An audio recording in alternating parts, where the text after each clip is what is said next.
Well, good afternoon, folks. I hope that you are having a good day. And with me, virtually, not physically, once again, my very good friend Tom. Even though he looks shorter than me, for some reason, again, you always forget to adjust your chair, Tom. I'm figuring it out, man. I'm figuring it out. It's okay. Move your camera to the other side. There you go. There we that's go. better. Yeah. That's better. Much better. You could raise up or lower your camera. But good afternoon. What's going on, Tom? This is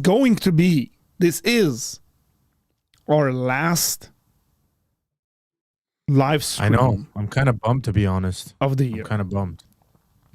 And you're not sitting next to me. Nope. Dude, I'm just trying to figure stuff out here. I don't know how you do this. Well, it took me many, many years to figure it out. But yeah, man, I'm sad. This is our final stream. Fix your mic. I want your audio to come through a lot better because I know you have really good audio. Is that better? Yeah. Come on. That's good. We got some comments coming in. Whoa, Tomek's got nice BG lighting. Yeah, Tomek's fixing it up, man. He's gonna surpass everyone. I just got like books. He's got Donald Trump books, Kobe Bryant shoes, posters, all sorts of crazy stuff. So his studio looks nice. I still haven't been there. Yeah, you got to come in here. But if I come in there, I'll probably get like super claustrophobic. No, you know what it is? It's chaos. It's one of those. It's built for just the frame of this camera right now. Yeah, it's way too much stuff in there. Way too much stuff in there. Okay, we'll do it like this. It's fine, but it just tells you, for those of you guys that might want to get into doing the YouTubes, you can utilize really, really small space very well and be able to do live streaming and do YouTube very well. That's right. So, can't believe it's the season finale, says Harut. Hey, did you share the stream out, by the way? I did. Okay. I did. I shared it everywhere. Tom looking extra American today. Alhamdulillah. There's so much confusion in that one statement. That's what I am. I'm an American. Tom is bummed, sitting on his bum. Hey, I got a text from Nick Quint yesterday, and we haven't spoke. Tom, we didn't even talk to each other after the service yesterday. No, we didn't. Because you took off. I don't know where to, but you ran. No, man, it's just, I was there for a long time. You just don't talk to me at church. It's like me and your wife are in the same category of people you don't talk to at church. So that's why you didn't know I was there. I had some really good conversations after church with some folks. So we haven't discussed anything. We didn't. I preached yesterday, and then this guy right here, Nick Quint, sent me a text yesterday, and he said that was a based sermon. Yeah, I enjoyed it too. I was enjoying it so much. My wife texted me because the band was backstage, and she's like, "We're back here. Can you come?" I'm like, "No, I gotta finish this out." I'm like, "I gotta listen to this." And then she's like, "So how are you gonna know how to get back on stage? Like, how are we gonna know the cue?" I'm like, "I'm just gonna walk up from the front, and I'll text you when it's time." So I didn't even catch that. Yeah, that was cool. I actually walked from stage from the bottom. Hit the like button, folks. Come on. 9 of you guys in here. We'll see. We're kind of out of sync when it comes to we're out of our timing. Well, maybe we can like review the year and stuff like that. I mean, there's a bunch of stuff going on that I know parts and pieces of information about. You probably know a lot more about what's going on, like in Minnesota and all that stuff. And then we'll finish it off. Maybe I don't know. Maybe we'll drop a link and have people call in as well. But we are finishing the year 2020. Did we didn't start this year streaming together, right? Like you joined like halfway through the year. Yeah, I don't think so. I think it was definitely halfway through the year. Definitely. I don't even know, but by the way, I don't even know how it came about. Yeah. I forgot if you I think you came up to me and you said, "Let's stream once a week," or something like that. Yeah. Well, you were saying my streams were boring. You were complaining about my streams. I was like, I have a solution. It's me. let the people know. Let the people know. Tom would come up to me and say, "Art, man, you got like really good content and all this stuff, but I watch a lot of YouTube, and there's a lot of kind of silent moments, which is true, in your streams because people would ask me questions and I'd be thinking, and if I'm thinking, I'm not talking, right? And then he was like, "You need a second chair. This is like a lot of people are doing this, but no, you didn't say." You didn't say like I should be the second chair, and I was like, we just have really good conversations, and so it came out of our normal friendship. That's true. So I'm looking right now. Oh man, November, yeah, way past that. Trying to see when was the first time you were on. I know Pisabi was definitely on before I was on this channel. 100%. 100%. I think it was probably like during that summer time frame, like July, because I remember when I started on the streams, it was super hot in your office, and I was like, I don't know if I'm gonna be able to do this. I'm like, maybe this is like he's grilling me on purpose to see if I can handle the heat. This guy's like turning on his air conditioner. I just realized I've gone back all the way to 2024. March. Okay, there's one. I remember you and I were doing something and Ruslan came in. Yeah.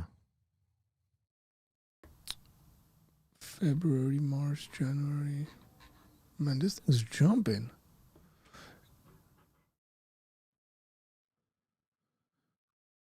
Yeah, our first stream together here, I'll tell you. It was 8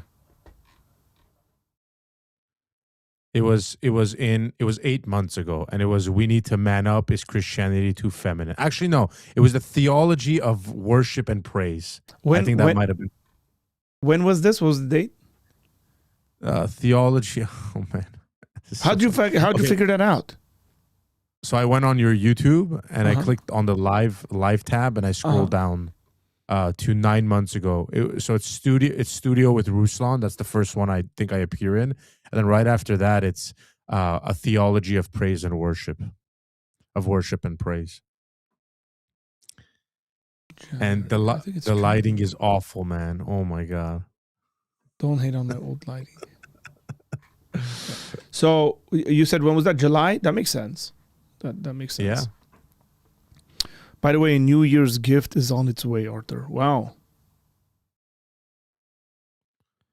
That's surprising. Thank you, Nick. Appreciate it. Man, folks being all nice to me. So it was in April, Arthur. It looks like it was April. It was April. Okay. Yeah. Okay. So yeah. We'll have a 1 year celebration of you being on the podcast when we hit April, this coming year. And what's your experience been? I mean, you went from like actually joining me in the office to being lazy and saying I'm not going to come into the office. No, I definitely Arthur, prefer. You're like, Arthur, you spent hundreds of thousands of dollars on your studio. No, I'll tell you what. I definitely prefer being there. I feel like the conversation is more. I don't know. It's more genuine. The energy level is different. Yeah. So definitely. we can hear each other yelling at each other. But it's just been, it's been with the kids being off and stuff like that. Or I would have actually come in today. But I've loved it, man. It's been a fun experience. But it hasn't been. It hasn't been much different from just you and I chatting together. So it's been like just a hanging out and continuation of that. Yeah. It's been a continuation of that, and it's been fun. I feel like people have enjoyed it. I hope. I think it's great. I think I see it as I know we talk about serious stuff, but I see it as a little bit of relief from the more serious topics you discuss. When you go on the Q&As and actually dive deep into apologetics, scripture. I see these Mondays as sort of like it's still in that realm, but it's a little bit of a relief because we get crazy and unreasonable sometimes. I mean, we deal with a lot more politics than than usual. Hey, I did something the other day. I watched. I'm actually considering. I have to go back. So let me actually show you guys this. I did a stream criticizing Andrew Wilson, or I did a video. I think we spoke about it on the stream, and then I made a video out of it and put it up. I watched. Andrew Wilson was on with Patrick Bet-David, and I watched that entire conversation. And I'm gonna go and watch my video again, and I might take that down. So this is the video. Wait, why? I'll tell you. So this is the video. Andrew Wilson. Mm-hmm. It's 2 hours and 37 minutes. Very good podcast, by the way. If you actually want to know things about Andrew Wilson, apart from him debating and all that stuff, you actually want to know about this guy's past. What's made him into who he is. And the reason why he does what he does and the way he thinks. It's a really good podcast. It was good. I can see myself. I mean, I still disagree. I disagree with a number of the things that he does. But the reason why I wanted to take the video down is because I think I might have fallen victim to TikTok folks clipping portions out and making it go viral. Predominantly because Andrew said that that was a 6-hour debate, if I'm not mistaken. It was a 4 or 6 hour debate he had with that girl. Mm-hmm. And then when he kind of got unhinged and started like saying all sorts of stuff to her, she went on in that conversation, which is the context that's not basically saying, oh, like your wife would have been better off aborting like the kids that she had from these previous relationships and stuff like that. And he goes into his life and all that stuff. So a lot more things make sense for me about him as a person and, you know, what makes him tick, and the sort of individual he is and what he's trying to get out of conversations.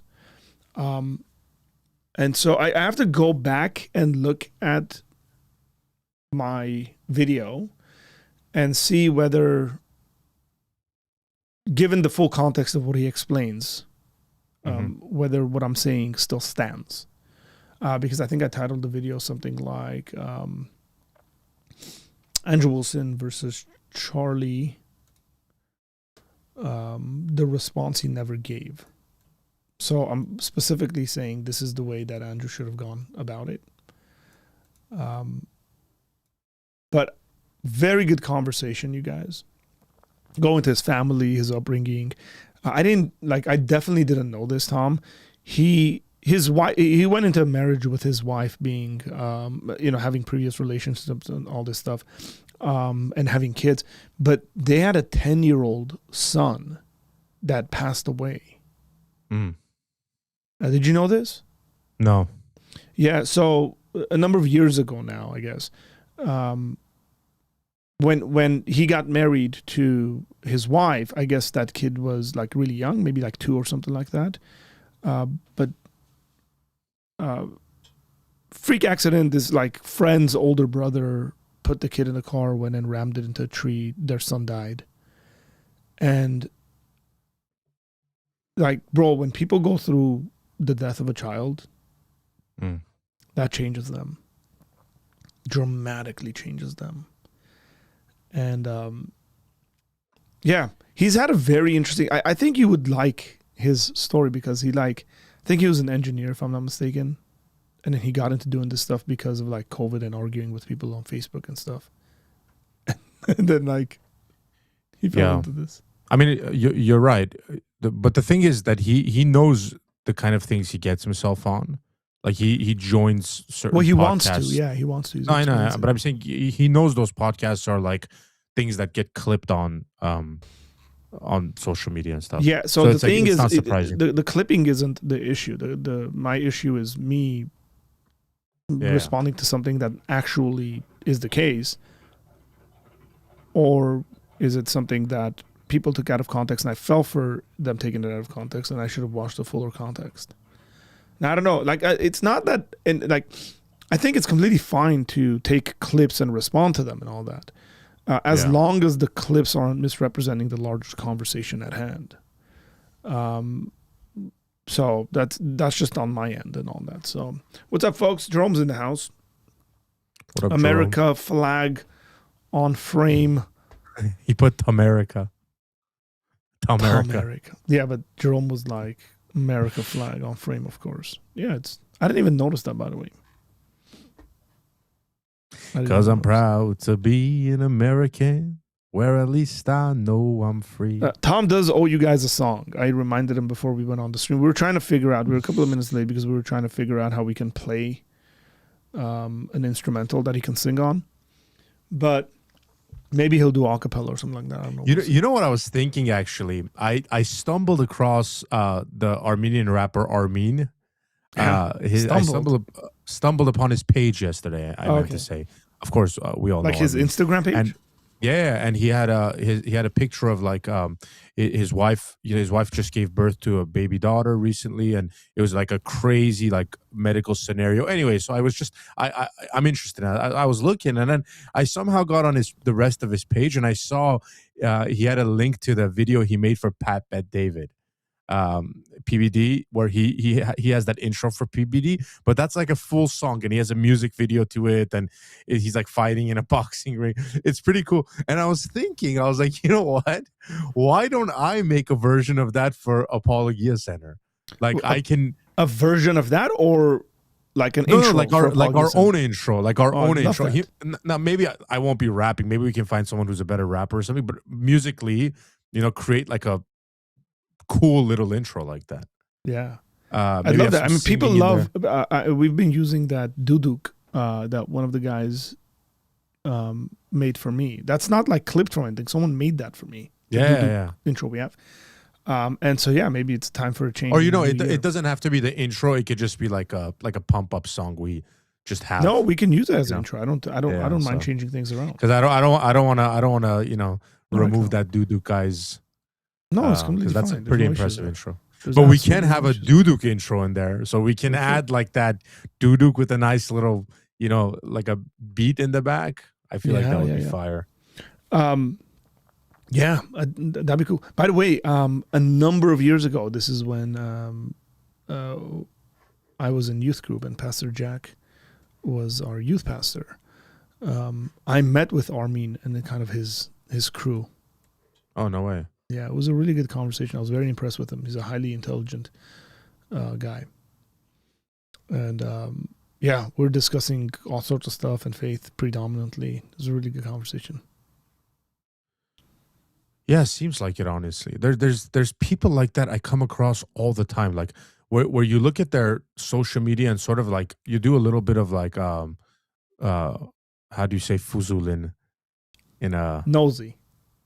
Yeah, you're a little nosy on digging around. Yeah, you dig around a little on social media, not with a bad intention. Yeah. And then you see like these these Christian undertones. It seems like they have like either family that go to church or they have these pictures that they take out of church, and their general language within the posts, and you're like, it's weird. Like this person should be a Christian.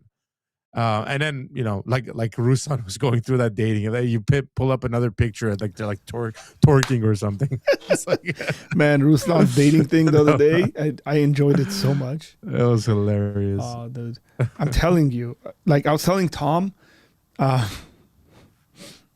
that if we had a bigger audience and we could do what Ruslan does, we'd totally have our wives next to us. Yeah. Like, and we'd go back and forth on, trying to hook people up and all that stuff. Is there a question here that's coming from Nick? It says, what do you think about Colossians chapter 4, verses 2-6 as a mini apologetic manifesto or code of ethics? So this reads, continue steadfastly in your prayer, being watchful in it with thanksgiving. At the same time, pray also for us that God, may open to us a door for the world to declare the mystery of Christ, on account of which I am in prison, that I may make it clear which is how I ought to speak. This is very important right here. I wish a lot of Christian YouTubers right here took this verse and properly applied it. Walk in wisdom towards outsiders, absolutely. Making the best use of our time. Excellent text. Let your speech... So this is a passage that's definitely been used within apologetic circles. Let your speech always be gracious, seasoned with salt, so that you may know how you ought to answer each person. So for sure, I would say 100% this could be a manifesto or a code of ethics. And it has been. It definitely has been, because I can't exactly think about the books, but I've read books where these passages have been brought up within apologetics conversations to, hey, make sure that this is the way you as a Christian apologist or evangelist are behaving, because this is what the text says. And this is why I hold back quite often. Frankly speaking, I ask myself questions whether my speech is gracious and seasoned with salt, and so that you may know, he says, how you ought to answer each person. And that's very important. Also, the whole making the best use of time and all that. So excellent passage, yeah. Yes. Arnold says him and his wife seem really kind. I assume he's talking about Armin there. Armin, yeah. Yeah, they do. Honestly, it's super weird. Yeah, I don't know. I don't think I've met his wife. Maybe you should try to get some people like that on the podcast. Like, you know how your audio or the people you bring on, your guests, are generally of a more what do you call it? Scholars. I want to say scholar, but I want to say educated, but I assumed that sounded terrible, because then I would bring uneducated people. No, it's yeah, scholars. They're more scholarly, or what's the word when you go to school and you're academic? It's more academic in nature. Okay, Yes. That's what I meant to say. Mm-hmm. And I think it would be cool if once in a while you brought maybe like non-academics. Yeah, it would have to fit the purpose of. Yeah, I don't know. Most likely, I think I'm gonna have our very good friend Sako Chivician, who's got a crazy story. And the guy's that's awesome. I'll have him on because I want to interview him about what it was like being a fighter your entire life and making it to the UFC and injuries and all that stuff, and then speak about business and what it looks like being a Christian doing business. So there's definitely want to have him on and have discussions around that.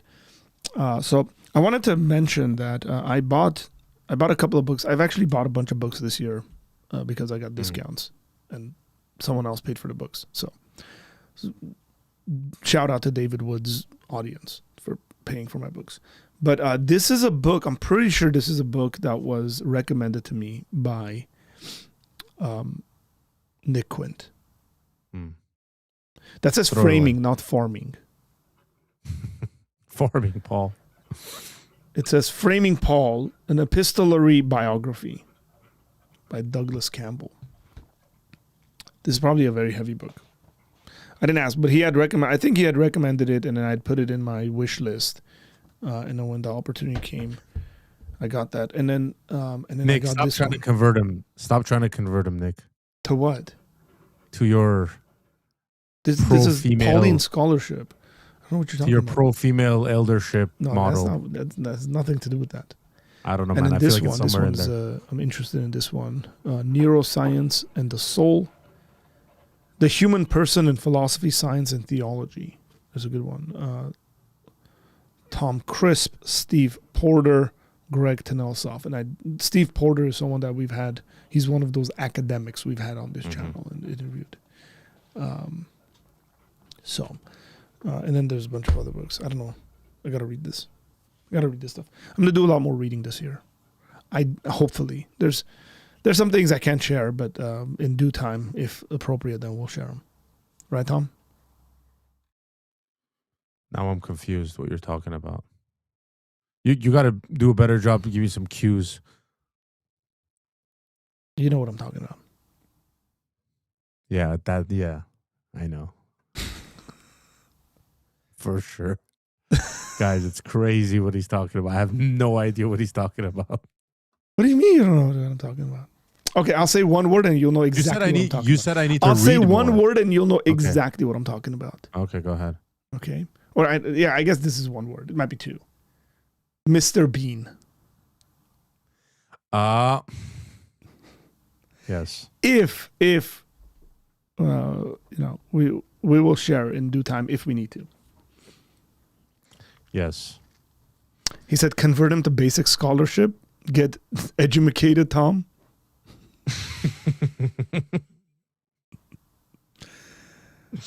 Oh man. Educated. I like that. Play dumb, Tom. What?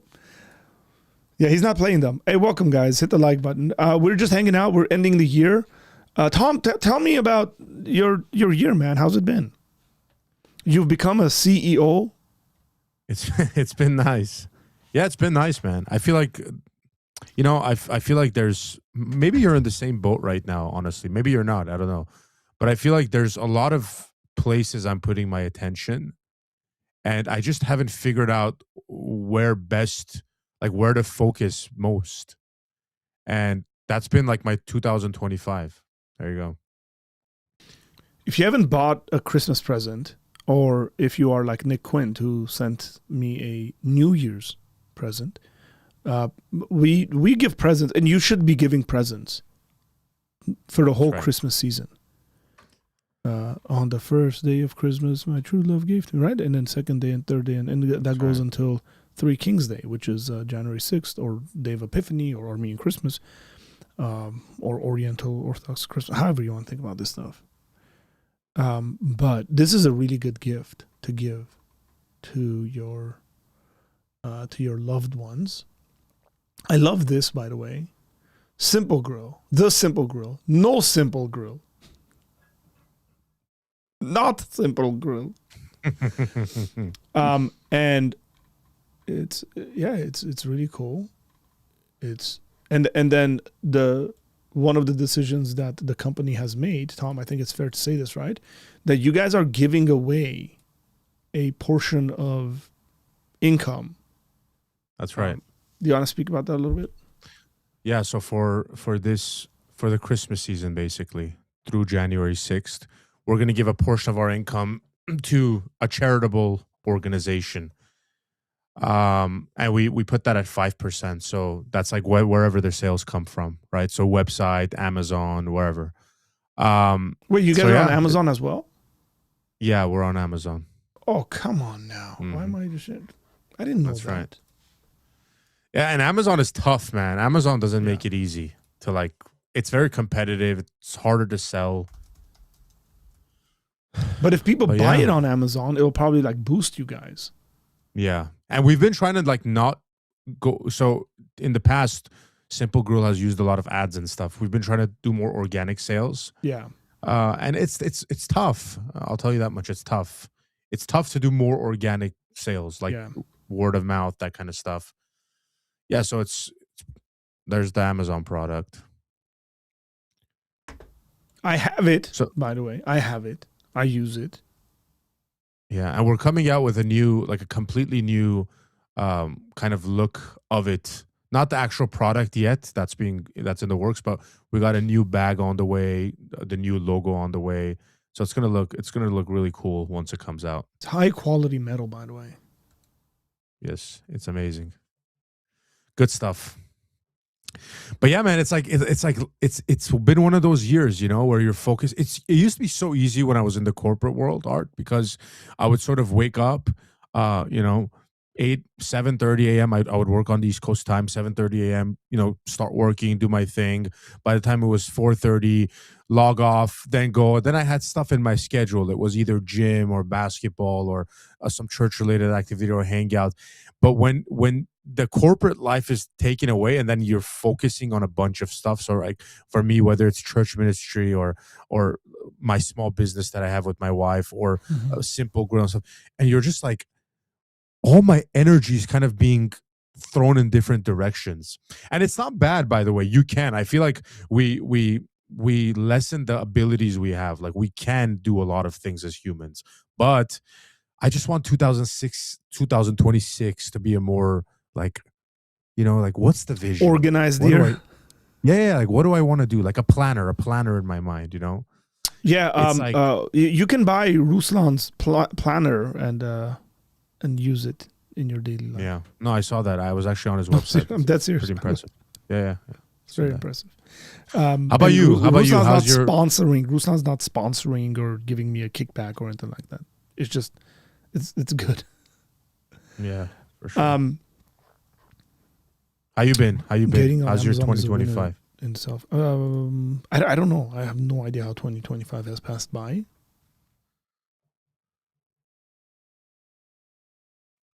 My daughter is turning 2 in January. Wow.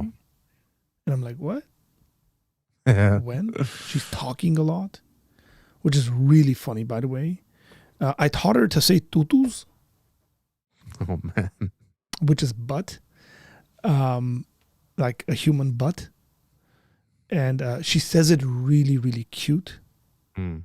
And she got a bunch of dolls the other day for presents. And she kept opening up their butts and going, tutus. Oh man. That's funny. Hilarious. I love it. The years, like there's been a lot of change. Like it's pretty chaotic. It's been pretty chaotic. I would agree with you. But my life generally is chaotic. Somebody asked me the other day what I do, or like my job situation or something like that. And I was like, well, I said, well, technically I have 2 jobs. I do the apologetic stuff. I do things for Apologia Center, and then I have my Young Life job. And then they were like, oh, I didn't know you had 2 jobs. I was like, well, yeah, that's... and then I said, well, I'm also a teaching elder at my church, and that requires a good amount of effort and energy to be put in. All our leadership essentially puts in hours, for those who don't know. Because we don't think that the pastor, everything's, dumped on the pastor. We all put time in, whether that's discipling people, leading Bible studies. Tom's in charge of all our worship ministry, plus a bunch of other stuff. And he said, well, that sounds like you have 3 jobs. I said, well, maybe, but that's all like volunteer stuff. And I enjoy it and I love it. I loved just seeing our church grow and the Bible studies grow. That's been a really, really cool thing that we've seen this year.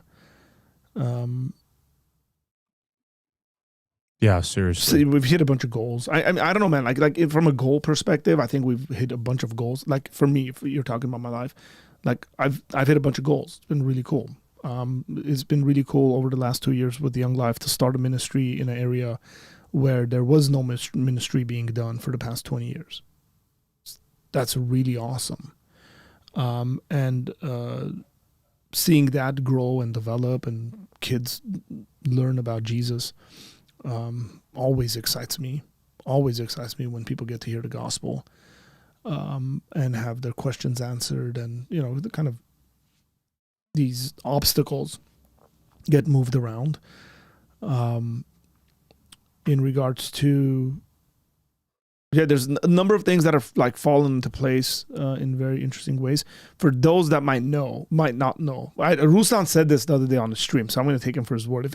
But things might change. They always do with things like this. But he announced it on the stream that I will be opening the Bless God Summit this year. Oh, amazing! I'm the opening talk. As of right now, I'm the opening talk on the first day of the Bless God Summit.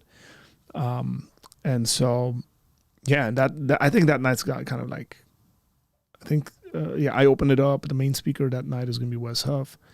And so that's like, I'm really looking forward to that.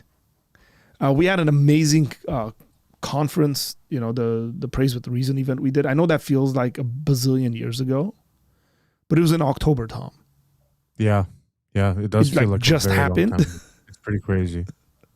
We still have like a bunch of videos and pictures and all that. Like hopefully, we'll use promotionally for our next event. We've had people asking for a very similar thing in the spring, and we might do that. So that was really cool. That was very encouraging, and you were a big part of that. That we did our first event, kind of live event where we hosted it. Yeah. We did all the work. And the next time we do it, we're gonna do it even bigger and better. It might be the greatest. That's the thing. We got to start planning if we're planning to do one next year. There's never enough planning for that kind of stuff, you know? Yeah. So, Yeah. I mean, we planned that one pretty fast. I already have a number of people that are very willing to come down and speak for that event. So they're more on the West Coast. So I'll throw some names out there. Not that these guys are guaranteed, because we'd have to make sure all the dates line up properly because they do speaking engagements. But Avery from God Logic is there's been communication with him. Michael Jones from Inspiring Philosophy, that wee man. He's a short little guy, but he's got a big head and big brain. So we'd like to utilize that, and a number of other people. So yeah, I mean, there's depending on how so we- much in my mind that I want to talk. I actually wanted to go out with you tonight specifically, which it doesn't look like it's happening, but to discuss about some like random ideas that had come to my head for like a future, what do you call it? Future Apologia Center, kind of the same thing we did, Praise with Reason. But like there were some crazy ideas that came into my head, like where we could spread out and do some crazy stuff within, kind of like the whole thing doesn't happen inside the sanctuary where we have times and stuff. Not like a conference, by the way, but I mean there are kind of like, imagine like I don't want to give it all away, but imagine like a change my mind setup, you know, like something like that where maybe 30 minutes prior to like the start of the event, you have people coming up to a tent asking questions, challenging some of the speakers. So I'm like, man, there's so much you could do. Yeah. And it's amazing because you have the people you can call in.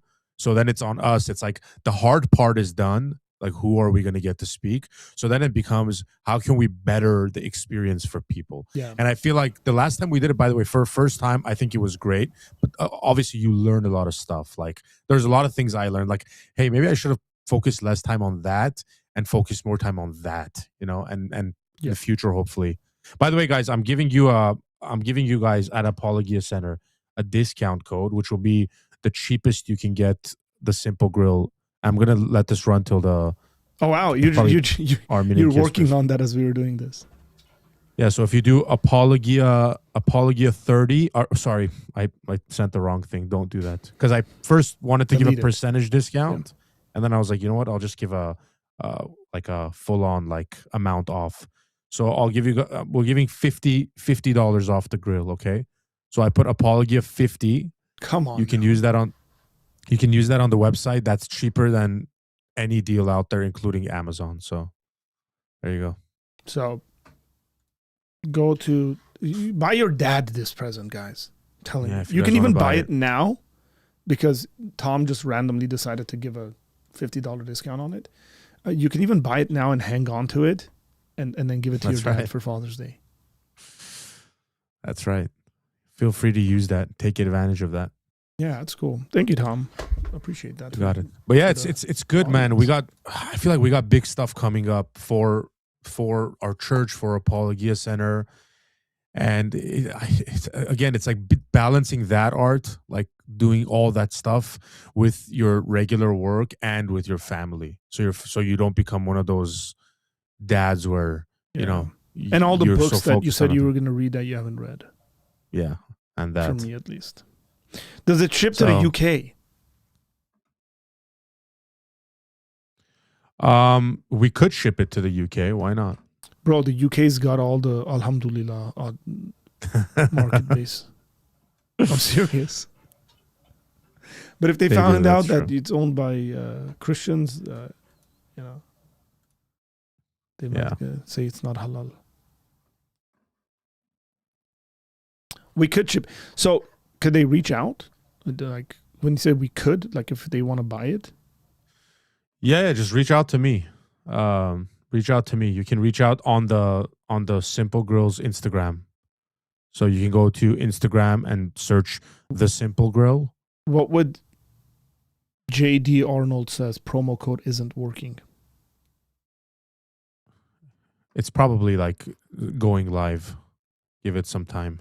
Give it a couple of seconds, bro. Yeah. Does it come with bacon? No, but you can put bacon and you cook some pork on it. That's right. Wait, Tom can read? We have discovered Arthur is disrespecting us. What? How am I disrespecting you guys? Jerome, I think that went over your head. What do you want to say? Yeah, I mean, look, man, it's been so cool because sometimes you put in a lot of work into something, and things don't happen, and sometimes you put less work in it, and then they happen. That's right. This year, I don't think I've interviewed a scholar this year, 2025. I might have beginning of the year, but I don't think I have. If you go back in the podcast. So like for next year, I'm already planning on interviewing folks, and the way I'm going to interview them is not going to be live. I think what we're going to do is do the interview and then edit it and then post it. But we want to bring that back. Definitely want to bring that back. He said you're associating us with Islam. No, I was just saying there's a large Muslim population that like doing kebabs. That's in true. England. It's a good market to tap into. I'm giving my friend the advice. No lies there. That's true.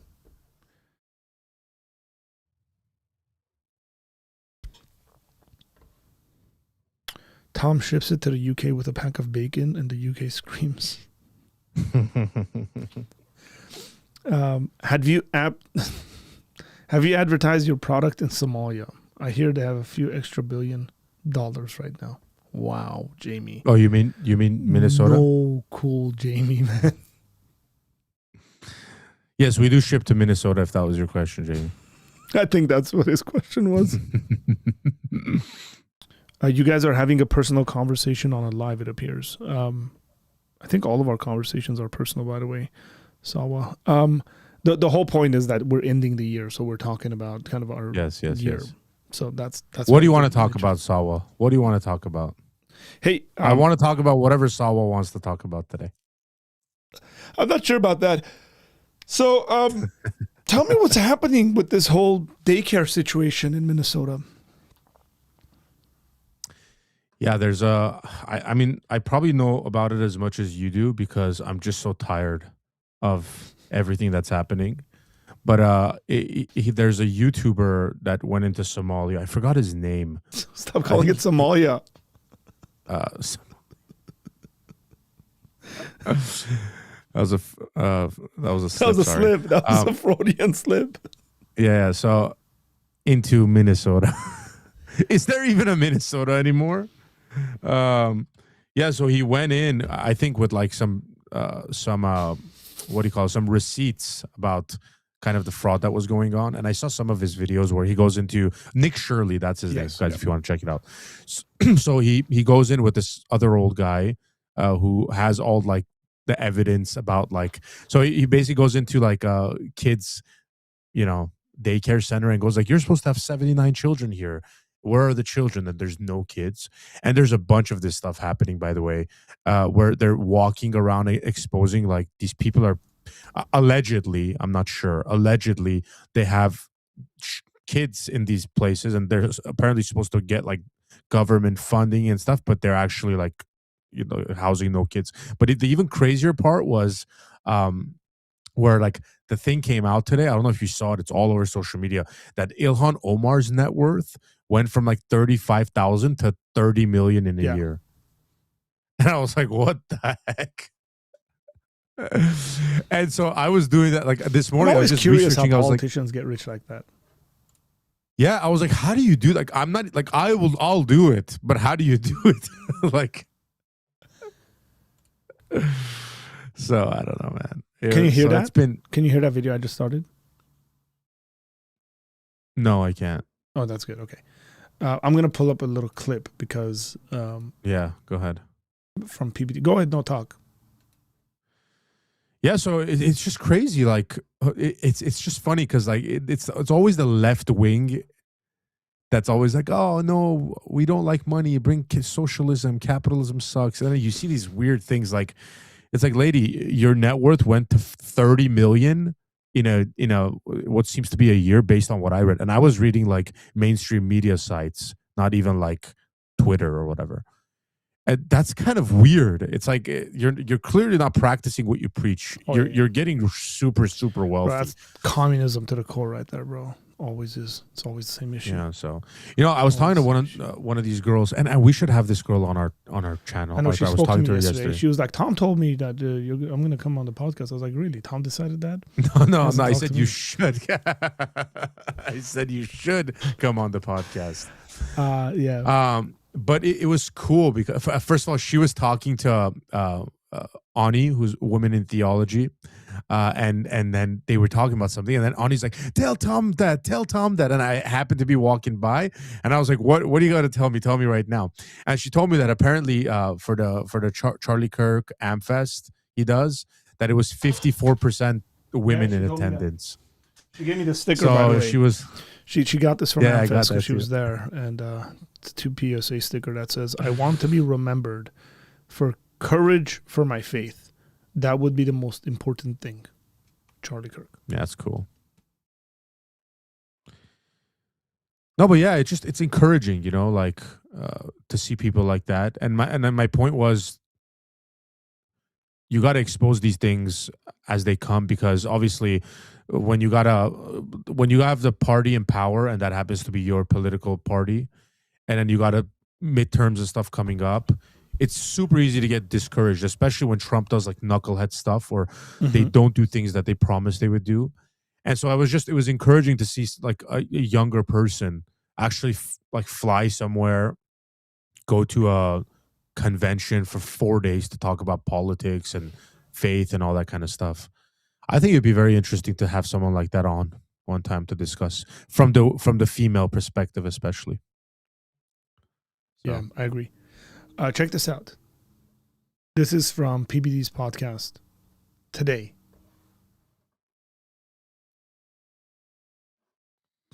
Of a tweet that Kamala Harris posted. It was in September 10th, 2024. Kamala tweeted, "I was raised a middle-class child, and I'm the only person on the debate stage tonight who has a plan to lift up the middle class and the working people of America." And then, Rob, if you could pull this up, Minnesota staff fraud reporting replied. And Rob, can you pull that one up? And I'll read what they wrote, Pat. Look at the chart that they put up. They said, "Miss Harris, please listen to Minnesota state employees who work every day to deliver best services possible to our state and people who expect no less and pay our wages. Tim Walz has caused incredible harm to our state and agencies, retaliated against whistleblowers, against fraud." Rob, you have that chart. You put it up a couple seconds ago that had the 250 million on the top. Could you put that one up? And that tweet, she's posting about the middle class, and Pat, they posted that under the reply. Look at the whistleblower. The whistleblower is screaming, 500 and 922 million dollars. They've been saying it. They've been trying to blow the whistle. And Tim Walz, in my opinion, you're involved. He has to know. If you're shutting up whistleblowers, then you're involved. And one last thing, Pat, because I know you want to move on. Nick Shirley did this as well. If you don't check this out, this is crazy. Mind me doing it. The Sweet Angel Childcare. And Rob, if you want to put up the Google link, the phone number to this place goes to, guess where, Adam? Tim Walz's office.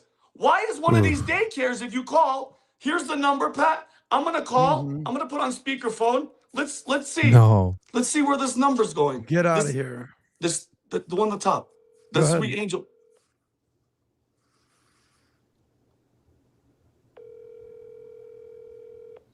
That's the one right there, Rob. Thank you for contacting the office of Governor Tim Walz and the Get out of here. Oh, Our office is Pat, isn't that weird? Sweet Angel Children. Why? Is this?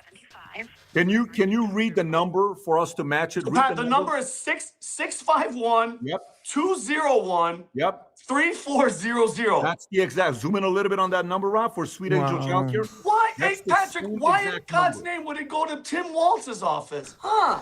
Everybody should call and try to enroll their kids in this childcare. That's nuts. I actually mean, pretty I don't know what the crazy, reason's going to honestly. be, but that's crazy. It's a childcare service, and then it's going to their office. Like, I don't know, maybe. Yeah, that's pretty crazy.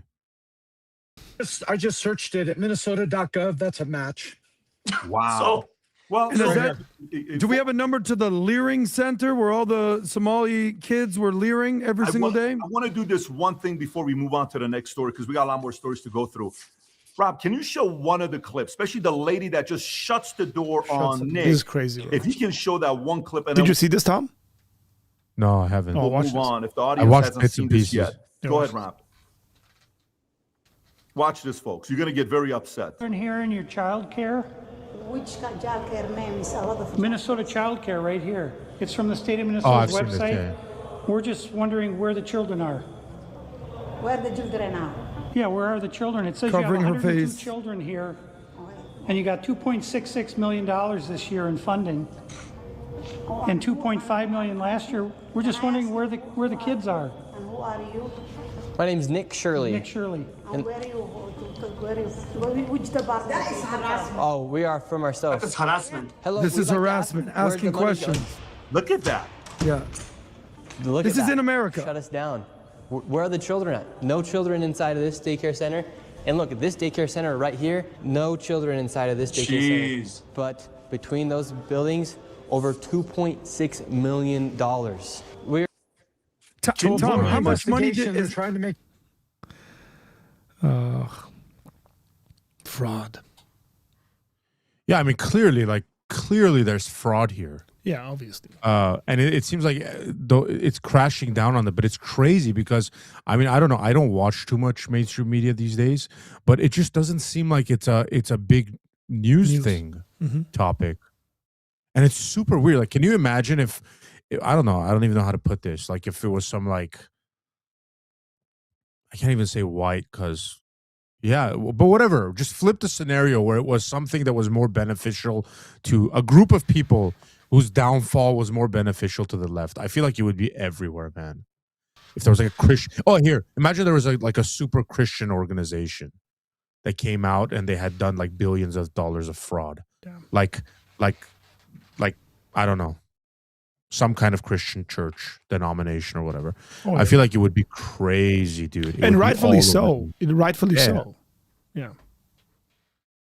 But for some reason, like these guys, it's like nothing there. Honestly, it's crazy. I don't know. Ivan says I watched some Nick Shirley, the Learning Center misspelled learning in their name on their sign. Yeah, and there was, I don't know if this was Nick Shirley. I think it was, or it might have been another YouTuber, but no, I think this was Tyler Oliveira. But he went there and like the signs on the streets, on some of the parking garages, like public parking garages, were in like Arabic or Somali, whatever it is. Yeah. And there was no English. It wasn't like English, like don't park here, and then Arabic, like Allahu Akbar. There's nothing. It was just like Arabic all over the place. I was like, dude, you're in America, man. What the heck? I mean, we see that, right? Like you see like in California, you see that a lot with Spanish, but it's like at least there's like an English version, and then it's like, oh, some people might prefer the Spanish. But it's like if you got no English, dude. I was listening to some crazy stats, by the way. I was watching Matt Walsh right before we jumped on, where apparently like 1 out of every 5 people in New York can't speak English, like doesn't know English as a language, and then 40%. 1 out of 5? Yeah, it was great. I couldn't believe it, and apparently 40% of the population is now. Only 40% of the population is white, apparently. Something crazy like that. But Matt Walsh was giving the statistic. It's worse than you think. And So I was thinking, I was like, hey, you know what? You become an empire, you're big, kind of like what you said in your sermon, like you're living in the modern day in Rome or whatever, right? Um, Yeah. and not in like the end of the world aspect or whatever, but just your modern day Rome. It's the epicenter of the cultural world, right? But then I was like thinking to myself, I was like, even if that is the case, like, would the Roman Empire, based on your like knowledge of history, would they just be okay with you coming in and then like just bringing a completely different culture, not obeying the traditions? It's like we're way too kind here in America. Like even if you say, you know what, even if I said, Arthur, I believe in immigration. And by the way, I think immigration should be wide open. A bunch of people should be able to come to the United States.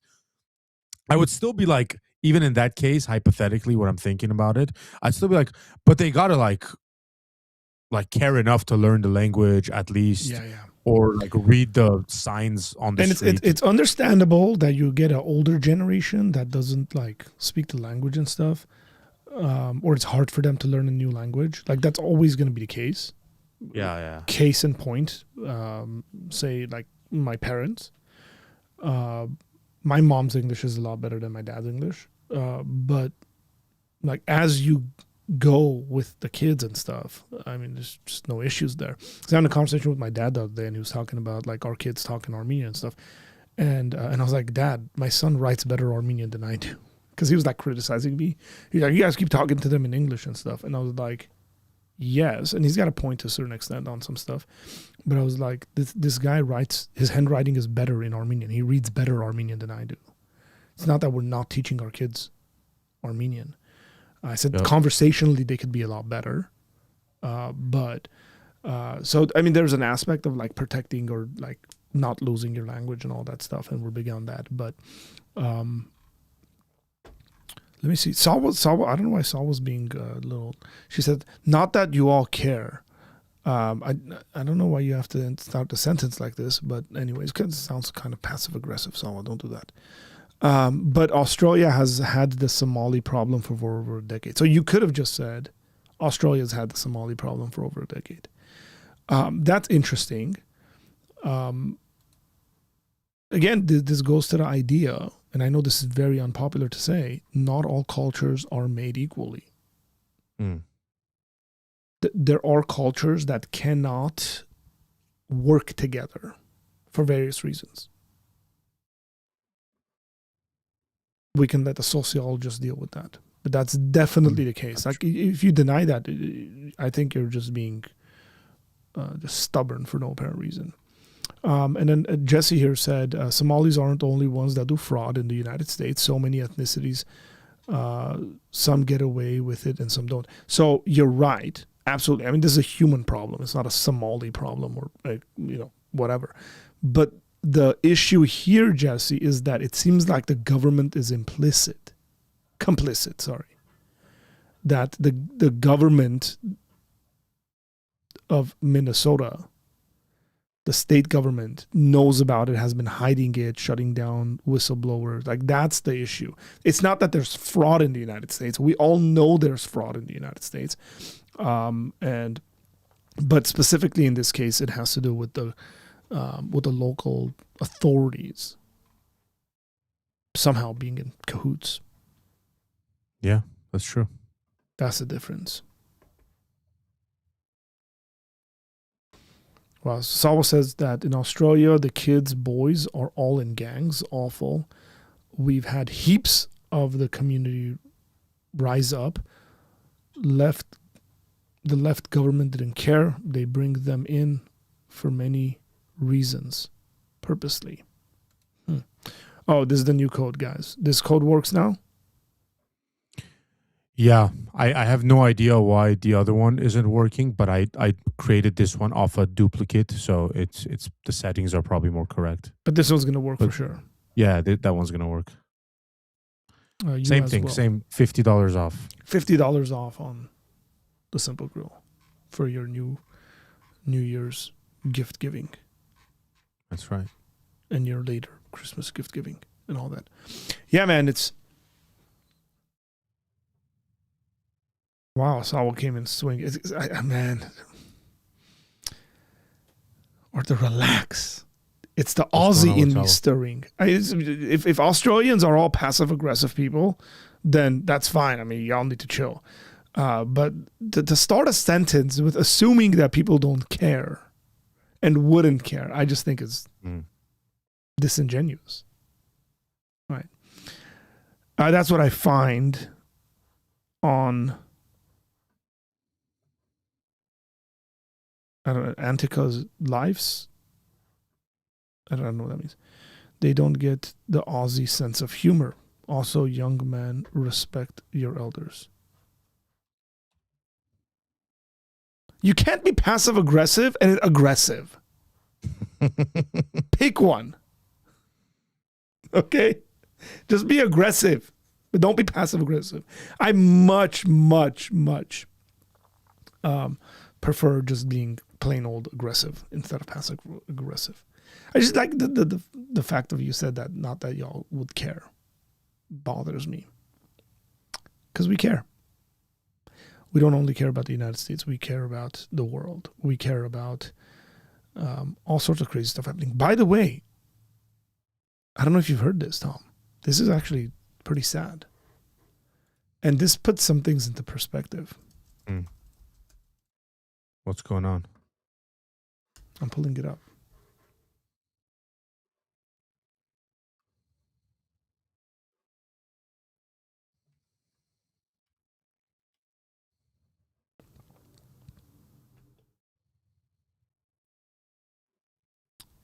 Anthony Joshua injured in a car crash that kills two people in Nigeria a week after Jake Paul fight. Did you see this?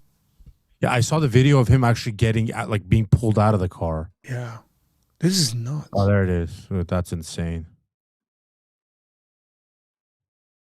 So my immediate feeling here, by the way, and thought was they try to like kidnap him or kill him or something like that. I say that because there's a lot of soccer players whose parents have been kidnapped in some African nations and then try to like be ransomed and all this stuff. And this guy just made whatever $89 million on a fight. So I was thinking maybe like somebody tried to ram them with a car and like kidnap them and try to get money out of them. But then the reports were saying that I guess they were speeding and they tried to overtake a car and then like lost control and went and hit. I mean, what I read was they hit the car he was in. He was in the back seat, and the tire blew out on the car. Okay, so that might have been because they were speeding or whatever like that. I don't know. Could have been. So they kind of swerved and hit another car and killed two people. Man. Apparently, yeah, that sucks, man. Especially off of you're probably going to celebrate with his family. Well, yeah, but the thing is that both of his parents are Nigerian. My immediate thought was he just got a big purse, man. A lot of these guys do, philanthropy when they go back to their country, and they'll build a hospital and various kinds of things, and that he would have gone back, and try to do something with some of that money, and give back and all that, and see his other family members, but. This is horrendous, man. Saw this today in the morning and I was like, dude. And we're talking about that today. And I say this because it puts it into perspective of like everybody was talking about the amount of money he made. And this article like constantly mentions he made this much money, And but in an instance, in an absolute snap, it could all be lost. Oh, for sure. I think you're pixelated. I don't know. Your internet goes. I'm down. pixelated? No. Yeah, I don't know what's going on. My internet's fast, bro. Like right now it's at 455. What's your upload? That's your download. What's your upload? Upload is at 11. Yeah, we gotta up that. So would this be upload? Like streaming would be upload. Oh, that's what it is. That makes sense. You gotta get that up to like the 20s. Yeah. Yeah, it's funny. I was thinking about that. I go through these phases all the time, Art, where when someone passes away, I think about the reality of death a lot more. Yeah. And I get that that's natural, and I bet most people do. But for me, it sort of lingers a little bit. It could linger like a couple weeks of thinking about that, and just how, Which is normal, by the way. People get over things way too quickly. yeah, it's just crazy because you think. I've always been of the thought, even though you know that the time of your death is not, it's set in place no matter how you look at it. At least that's the way I view it, and it's not random or anything like that. But you always think like, why would it be me, right? Like, so you think like I'm doing, for me personally, I was riding my bike yesterday. I was thinking, I was like, well, I do work for the Lord. I tried to give everything I have, the best of my abilities, to do work for him. I have a young family, I have kids that need me, I have a wife that I love, that I'm in a good relationship with. I feel like I'm contributing to society in a certain way, especially in like to my church community. And why would God want to take me in any scenario? And then, so that's just running in my head. Like, not that I'm like being like, yeah, God would never take me, I'm so important, but I'm like, I'm thinking about it because like someone we were talking about that lost his life was in a very similar situation, maybe not married, but served God, served the church. Or even like Harut, worship leader we know from a couple years ago. I was listening to his music yesterday. Maybe not maybe, served at a greater like scale, right? And then again, had kids, had family, had recently been promoted to pastor at a church and all this kind of stuff, right? Like the lead pastor. And then boom, like just like that, something enters his life and it's taken away. And so it's challenging, man. Like, no matter how you look at it, God is in control. That's what I've been trying to tell myself. Like, no matter how you look at it, it's still challenging to be like, why do these things happen where like people who are so productive, and especially to the body of Christ, just get taken away like that? And then like random people like smoking weed in their parents' basement, or like they live to like 90. And I know it's a very simplistic question. I get it, but it's one that a lot of people ask. Like, or at least it's one that a lot of people ponder on. You can give like a theological answer of this is how it is, and God doesn't look at these things, and there's a greater, but it still begs the same question. Why does it happen to certain people, and then some, like even some a-holes, it's like they just live these narcissistic, selfish, weird lives, and they never like get into a random car accident, so Yeah, it's and that's quite, yeah, grim. Sorry guys, grim for the last. yeah, it's one of those things. I just think, like, personally, we don't have answers for those questions. I mean, Alex O'Connor was speaking to, and I was watching this. He was speaking to Bishop Robert Barron, who I think is no longer going to be the head honcho in New York for the Catholic Church. I think they have there's a time where they have to step Robert down. Barron is not in New York. Bishop Robert, he's not in New York. You're confusing people. I'm you're confusing thinking about him. the other guy. Yeah, Probably. Yeah. Anyways, he was speaking to Bishop Robert Barron. Yeah. Okay, and he asked him this question about like, yeah, man, I wish we could watch that. But he asks him, it's sort of like the question of suffering and evil, and it's just like such a cringe response from Bishop Rob. And I was listening to it and I was thinking to myself, I was like, well, I could come up with like at least two better responses than like, I don't know why this happens the way it happens, but it happens. And he was asking a legit. You go ahead. I'm going to try to pull this up. Okay. Yeah. Just to confirm, by the way, you're giving a $50 off on top of the discount that's on the website. Yeah, that's fine. Yeah. So right now it's on sale for $179.99, and then you're giving $50 off, which is bringing it down to $129.99. So a very good deal, man. That's a really good deal. I mean, that's probably the cheapest you get it Simple Grill has ever been sold. Yeah.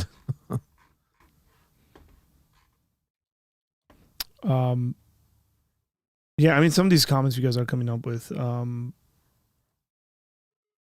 always surprised every birthday with my past. I shouldn't be here. However, he holds me. Blows my mind. Why did God take Charlie Vadi Bakum? It's awful, but it's great to question. Heartbreaking, really. Yes.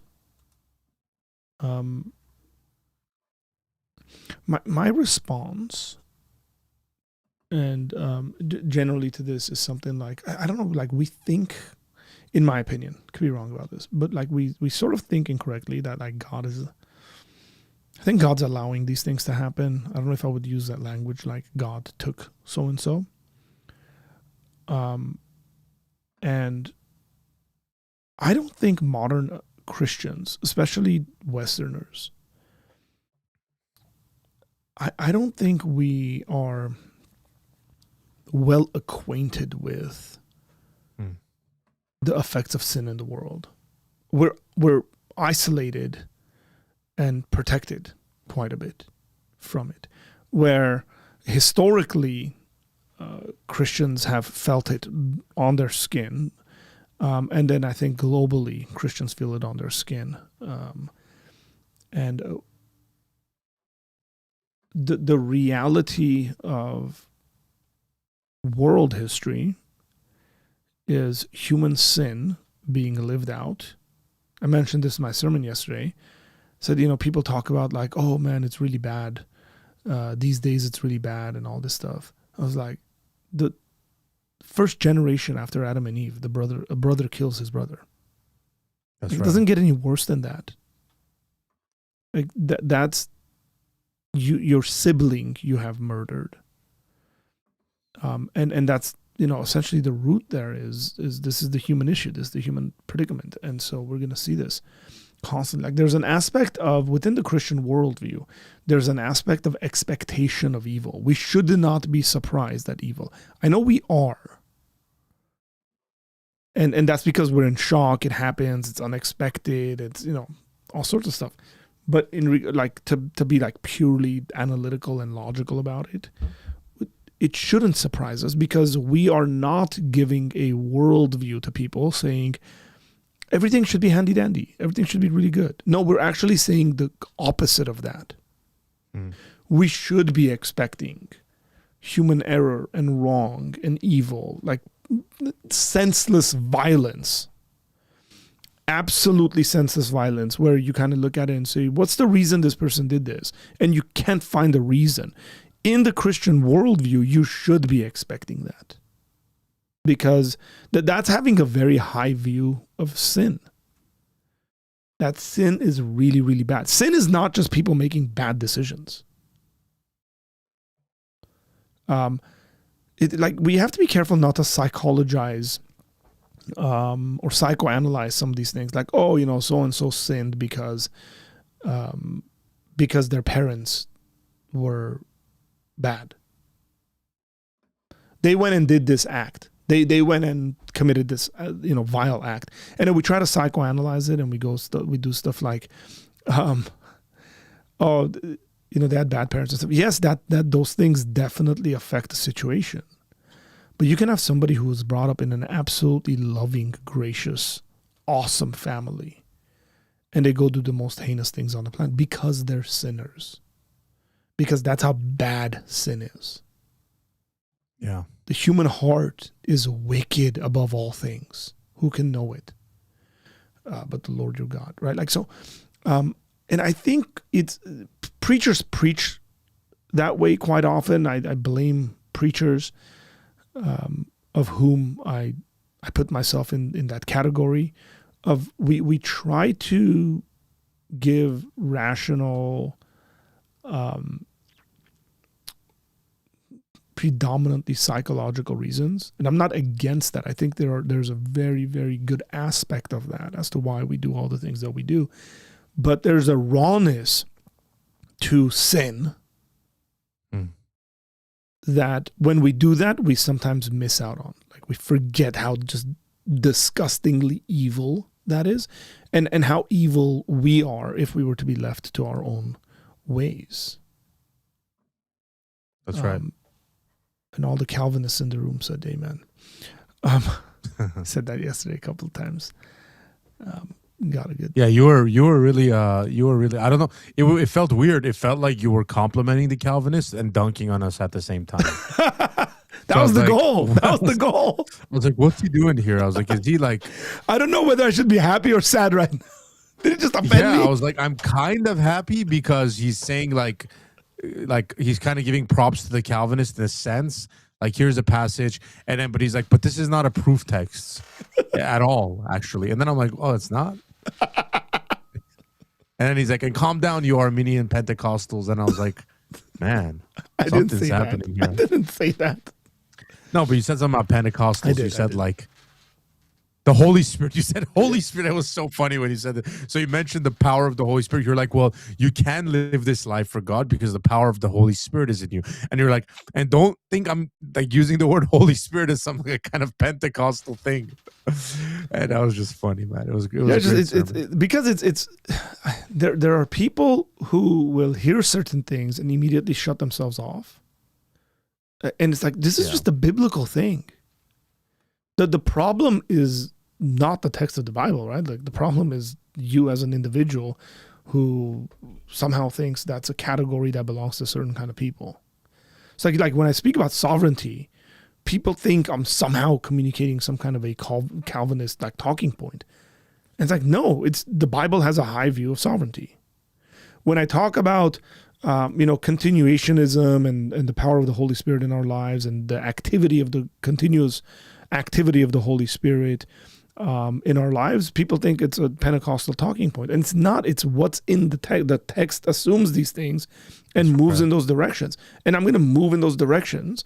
And if there's a tension and a contrast there, I am very glad to live in that contrast. Not that somebody can't be a Pentecostal Calvinist, by the way, they exist. But that anywhere the Bible takes me is where I want to go. Like a proper study of the biblical text. Did I put out that video about Ecclesiastes? Yeah. Yeah, I did put out a video on Ecclesiastes. I probably should have titled this a lot better. Kind of flopped. It was essentially the Connectleys in conversation with some Hebrew Israelites, and the guy's quoting Ecclesiastes. And I was like, the answer to that question is like super simple. You're just misreading Ecclesiastes. Like, learn to read the Bible properly. I was deep in prayer for much of the service. What are your thoughts, guys? Sorry, I gotta go back here. The young lady in question said that during the service she looked across. Okay, I gotta go back more. Okay, maybe. I had an interesting interaction with one of my youth last week after our carol service. The young lady in question said that during the service she looked across to me on the balcony and said she saw someone with someone with their arms around me.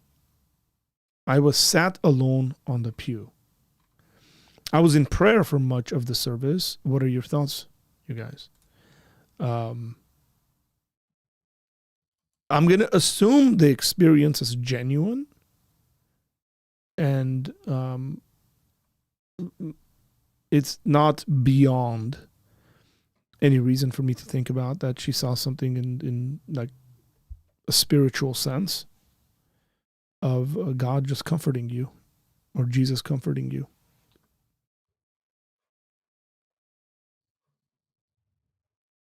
That's what my thoughts would be. Jerome says, Arthur, you missed my question from earlier. I didn't. I actually highlighted it so I can respond to it. What's your main aim for the channel for the next year? Anything in mind? So, yeah, I mean, one of the things in mind definitely is to bring back interviews with scholars on subjects that they're experts on. That's definitely there. Oh, man. There's something I'm battling in my own heart with, like whether I should employ it on my channel or not. And that is whether I should get into debate conversations more. And I want to, but I want it to be of a specific sort, like constructive. And so that would probably be something I'm Like, you mean debating people? Like, yeah, like not getting on channels? not necessarily formal debates. Okay, got it. Yeah. But like kind of going out there and looking for it, which I don't do. The reason why, I'll tell you the reason why. Because I see a lot of other people debating, and they're not debating. They're shouting matches. They're just yelling stuff back and forth. Nobody's listening. Nobody's trying to explain anything. Nobody's trying to explain themselves. Nobody's trying to give the benefit of the doubt and understand the person in front of them, or say, hey, you know, that what you just said leads to the following conclusions that are at odds with, you know, your views or whatever like that. And I feel like I do that pretty well. Maybe not perfectly, but I have the ability to do that well. And if there is room for conversations like that, it's something that I'd like to be involved in.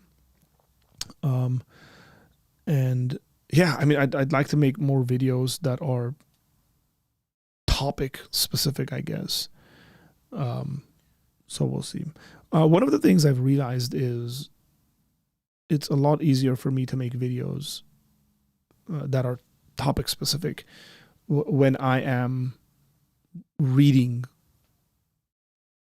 large amounts. If I'm not, then I feel empty to produce those things. So more panel conversations would be legit. Yes. But I don't want it to become an echo chamber, Nick. Like, that might mean I jump on other people's streams more. And obviously that'll impact this channel in various ways. But yeah. So not Fight Club like it used to be. Well, you call it Fight Club. I was just having conversations with people. I think we should go in public too, and have some public. Yeah, we've discourse. thought about that. We've thrown this idea around about hitting the I mean, streets. I have so much equipment that I've purchased, and I'm literally in debt. Like, I'm going broke. Like, I purchased microphones. By the way, I even kept the other ones from Amazon I bought. I was just too lazy to put it in the box and return it. So I kept that. So I have so much equipment for Arthur and I to hit the streets and speak to people. And I'm not even talking about like street evangelism per se, even though it is that, but not like an organized like street preaching, but more go to people and ask. I feel like, by the way, Arthur, I feel like if we walked up to people and asked some of the heavy hitting questions, that they would actually be very interested to talk. For example, you walk up to someone and say something like, this happened to me when I was on the pier, actually. You say something like, do you think AI is going to take over the human species? Like, literally, you just start the conversation like that. And a lot of people would be interested in responding, well, yeah, I think so. It's getting crazy. Has AI contributed to anything you've done recently? And then you're able to like kind of mold that conversation and bring it somehow back to the more important questions. That's God. That's, you know, all these kinds of things. And I do that like pretty well. I mean, you can. Yeah, and brother, you're an expert at that. I'm not even trying to toot your horn right now. I know. You're an expert at that. Like, very good at that. I find myself, it's so weird, man. I find myself doing a lot of the things you do, and like speaking, I'm not even talking about like reasoning, which it's just obvious. Like, if you spend time with a friend who reasons a certain way or thinks a certain way, you do it. But even some of the words and stuff, and then I'm like, I don't know why I'm grossed out. You're like, ew, I'm not Arthur. No, but let me tell you why I'm grossed out. Because I'm not used to, and I've never had this, and you've had this in your life. Like, you've had someone in your life that's impacted you. I haven't had someone in my life that's impacted me genuinely in any major way, outside of like the people that are behind me, like Kobe Bryant, like seriously, and like my wife and my family and stuff. But so I've never even been open to some like me changing the way I talk or the way I think, or even being, for example, like not being like quick to punch in a conversation and being slower to like listen. And I realized a lot of the things you've done, and it's not like you sit there and you're like, hey, let me teach you how to talk. Like you've never done that to me. But I realized a lot of the things that I'm just picking up and I'm like, oh no, I'm being affected by it. Oh, but it's good. I'm changing. No. It's good, but why does it have to be him? Why couldn't it be like John MacArthur or something? You know, and so it's incredible. So yeah. So you're very skilled in that. I have to say, I'm being serious. I'm not trying to be like, oh my God, you know. And so I think it would be very beneficial to hit the streets and like really challenge people, and not just be those cringy Christians like, have you done anything wrong in your life? You know, and we all used to do something to that extent. And there's you know? room for that. Yeah, there's room. Yeah, for that. Yeah, but like one of the things that I've done, we've actually done this on the stream in the past, where I've said, drop any word. Like, you know, rappers used to do this when I was growing up. You know, I was at a phase where I was a wannabe rapper. No, it's because I had friends that were rappers and did freestyle, and I really enjoy that aspect of hip hop. Freestyling. Used to go to underground spots here in LA where people would freestyle and battle and all that stuff. But like you drop a word and somebody would start rapping based on the word, where I would tell people, hey, drop a word and I'll turn that into a conversation about the gospel. And so we've done that here on the channel. And that's to help people understand that if you're actually paying attention and listening, it's not that difficult to guide a conversation to be a gospel conversation. You just, it's, you know, it's sort of like playing chess, and you think he said orange. This is so easy. This one's so easy. So orange. The president of the United States is often referred to as the orange man. And then I would take that conversation to talk about policy and then whether those things are ethically Christian and whether they, reliant. You can take it like, again, you can take it to like the orange man. He said that he's not going to go to heaven. What gets someone to go to heaven? Done. That one's too easy, right? But Sawa said something that I thought was very interesting here, because I've been thinking about making okay. So she says there is not enough teaching out there. There's either preaching, debating, talking, and not enough teaching. Teaching is required. And I was thinking about this because there's a number of courses we've done that's on Patreon. It's behind paywall. And one of them specifically is something I've done it's an introduction to apologetics and philosophy. And so I might actually just make that public on YouTube for folks. I just need to create a playlist, and, you know, it's been beneficial for some people. So I was waiting for YouTube's got this thing that they've been developing over the years, that over the last year and a half, that's YouTube courses. And I was waiting for that to drop, and I was going to make those like available for very little money. So, but they haven't given me the ability to do that yet. Some people have access to that. Some people don't. Potatoes. You guys are so. This is hilarious. By the way, someone just bought with your code. By the way, with Apologia Center. Come on now. There we go. Good job, guys. Good job. So, and remember, they're going to give 5% of the income during the season to a charity. Right. Do you guys have the charity picked already? We do have a charity picked, but I was told we can't use their. Oh, yeah. Okay. It's a very well-known charity. Yes. Yeah, they do a lot of humanitarian work and stuff like that. But you can't use their logo and promote them and stuff like that. Yeah.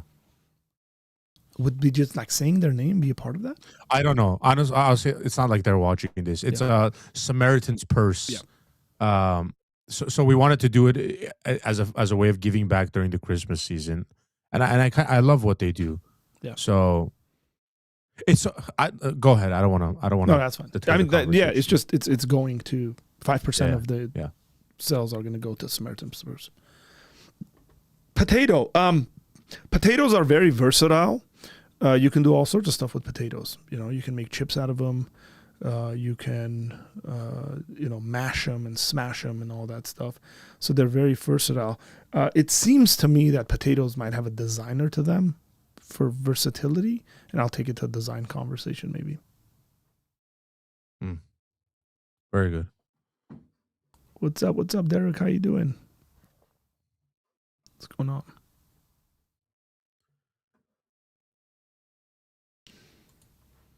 Do you want to go through? It's only an 11-minute video. If you double it up, we can go through this in 5 minutes. I'd really be curious to hear your responses here. Tom doesn't talk much. So, yeah, we'll do it. Send me the link. Tom doesn't talk to me because he doesn't want to become a liberal. That's exactly why. Nick, I feel like one full day with you, and I would change your mind on some of the stuff you believe. I don't know, man. Salwa says, Tom, I need your advice on microphones. I've looked. Yeah. She's looked into it, but first-hand experience is better. We can both give you advice on that. What kind of microphone? Is yeah, like a it really depends or, on what you want to do. Yeah. So here, this is the one that Tom and I just got. This, by the way, this like maybe the purchase of the year for me because we got a sick deal on this, like absolutely disgustingly sick deal on this. It was and I don't even know why I texted you. I was like, hey. Yeah, and I'd already purchased like a cheaper one. Yeah, and you're like, I have one. And I was like, dude, this is way better. So we got this 50% off essentially. We basically bought two for the price of one. This is the DJI, the little tiny one. Look at it, cute. It's so cute. You can't even see it. The fluffy thing is bigger than the microphone. It's a great microphone. Oh, it's really good. And it's got this magnetic. By the way, guys, DJI is probably my favorite company out there. Rode is really good. I think they make unbelievably. Yeah, Rode is really good, but they make really, really good products. Like, guys, it's so small. You've seen this, you've seen the cool TikTokers on their heads and stuff like that. They put it on their hats. But so like for a mobile setup, this is again this is the model with the little dial here on the side, not the screen. That's why it's cheaper. And for a mobile setup, like you hook this up to your phone, you get amazing audio. That's one of the other things I want to do is I'm going to be recording videos outside of my office. Now, I had realized certain people doing this towards the end of the year. I made a video in my car this past year. And then I realized people are doing it more. Then the other day I was watching some YouTube, gurus talking about how to do YouTube well. And they were talking about how videos like that are performing a lot better than videos in studio. Mm. And I was like, oh, wow, they must have known about this earlier. So we're going to try to do that. I mean, my phone has really good camera. And so we'll just hook that up. That's why I bought that. Yeah, I mean, that's how it is. Record some dude, stuff. Like that's how it is in the TikTok world, Arthur. You see like these TikTokers and they're posting content just like walking on the street saying something. And it's like getting like hundreds of thousands of views. But it's different. So in every kind of world, you need to have the thing that works with it, right? So like you do YouTube, that's your main thing. YouTube is more successful with a nice setup, with a studio. But even on YouTube, people are doing this. These are YouTube folks saying, do this. Record outside of your studio, professional kind of setup. Now, look, for me, it's the audio. That's if you get decent video and you get really good audio, your video is good. Like I'm fine with it. And pretty decent lighting. So that's one of the other things. So to answer the question that Jerome was asking, that's one of the things I would like to do is record like in my day on the run. I'll show you this. I did this a while ago. I actually did this when I was in Armenia. I've taken these videos down, I think, for the most part. Did you send me that thing, Tom? Did you send me Which the one? link? To the thing you were sending me the link to? You said you can send me a link to that 11-minute video. Yeah, I've sent that few minutes ago. Okay. I'm going to show you guys something that did I take those videos down?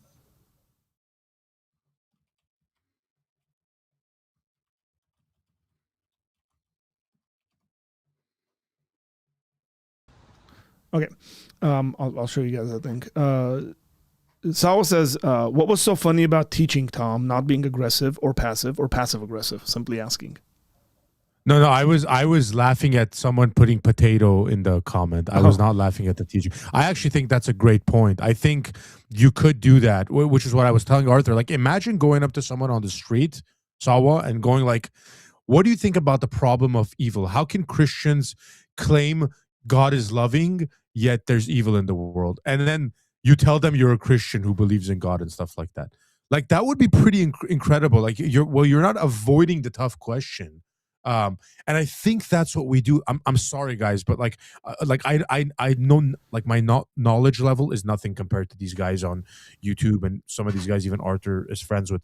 But I think a lot of the times it's like we hide behind the difficult question with the hopes that no one will ask it. And then when they ask it, we have such a crappy response. And I see this all over. It's so crappy. It's like, well, you know, we don't understand like the will of God.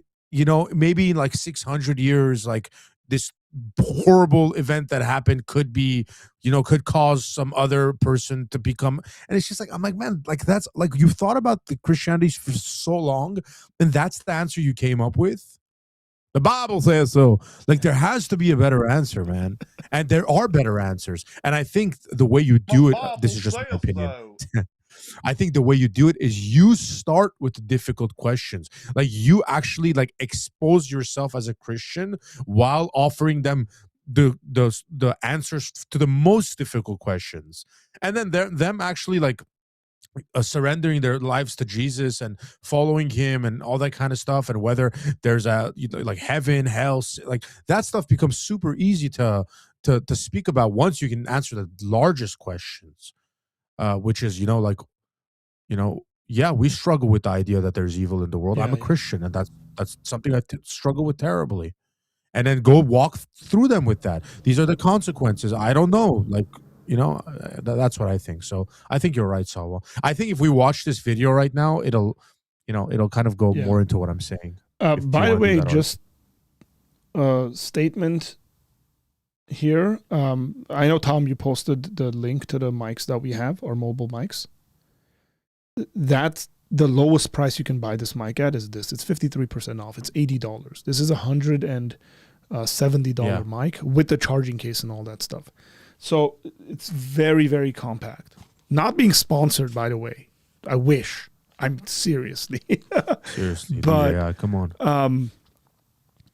Comes in a little pouch like this, organizing, you know, you can put your wires and stuff like that, and charging case in there. Really, really good setup.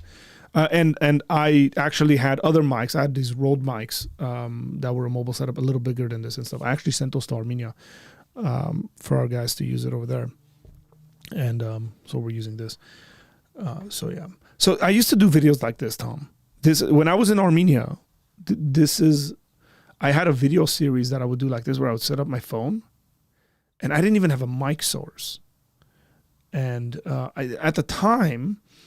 This is a private video, by the way. But at the time, I was reading a lot of ancient philosophy. I was reading a lot of Greek philosophy, reading Plato and, you know, Aristotle and all that. So I would make these videos. I'm gonna share a couple of thoughts with you guys. And these are just like raw thoughts I had, like after reading something. I've been reading some philosophy, some ancient philosophy, and one of the things that really stands out is the questions that the pre-Socratic philosophers were thinking about, and then Socrates and Plato also contributed to this. The major question they were asking was, what is that one thing that keeps reality intact? Someone said this baby Arthur. This is just 5-6 years ago. So a number of ideas were proposed, right? One of them was that it was water, that was the main element, or fire, or it was air. We see. By the way, I lived in this house right here. Tom, do you see it? Like, this house is where I lived. Yeah, I see it. These are all apricot trees. Lenox. These are all apricot trees. These trees. There's like 8 of them. So you know I indulged. And then my office was in this building. My office was in this building. I'd just like walk there and then walk back. Do you ever miss it? I miss it absolutely, man. When we go to Armenia together, I will take you and show you this spot. And so like I just make these videos which is sort of what I want to produce more of on the channel this upcoming year. So thanks for the question, Jerome. That was really good. Hey, I just sent you a video, not the 11-minute one, and I give you permission if you want to play this. So you know these mics that we have, Arthur? The one difference between this and the DJI 3 that we have at church is the actual mic itself doesn't have an auxiliary cord.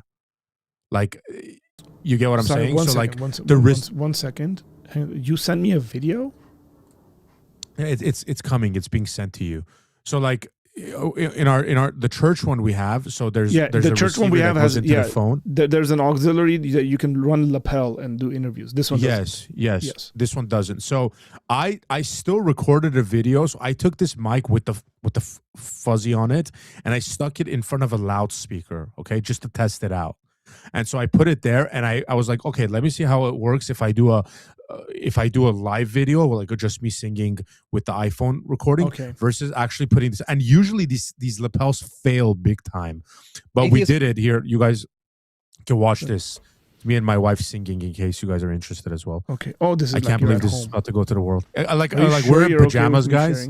Yeah, it's fine. It's fine. It's fine. It's fine. You sure? I don't care. Yeah, it's not a big deal. Does it's your an wife Armenian, care? but it's an Armenian worship song. Does your wife? Yeah, care? she's there. She'll come sit next to me, but she it's okay. You can share it. It's fine. Okay, hang on. I want to see if we can do this. But it's pretty good sound. Like it's pretty decent sound. So you can check it out. So you put the mic. You took the little mic, and you put it so near. If you zoom in, so if you zoom into the right side of that speaker down there, I don't know if you're able to zoom in. I can zoom in. Yeah, so it's over like here. It's like with the magnet right there on the speaker. Yep, that's Here? where it is. You're pointing at it. Yeah. You're literally pointing at where the mic is. Yeah, this And it Christmas still morning, sounds Tom pretty woke decent. up, and for some reason he has a keyboard set up in his house, and speakers, and a mixer. And, Yeah, check this out. Check this out. and he wants to sing. So I know we promised Tom was going to sing for you guys. This might be it. All right. Take one. Merry Christmas from the Cacciatore residents. And of course, a special request. Who gave the request? I'll tell you later.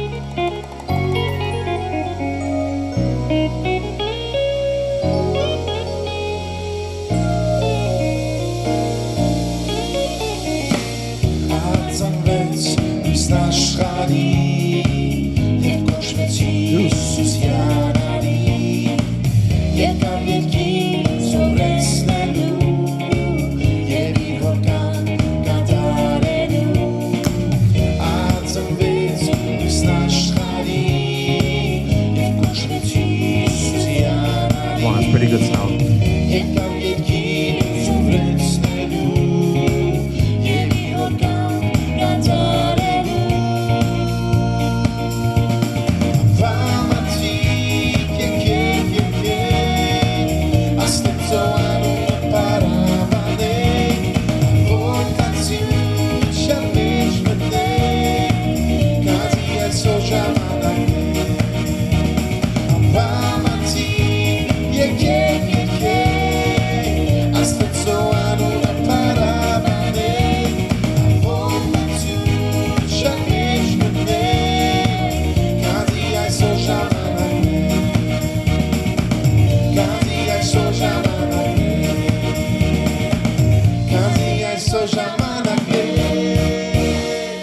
And there's some domestic violence here, you guys.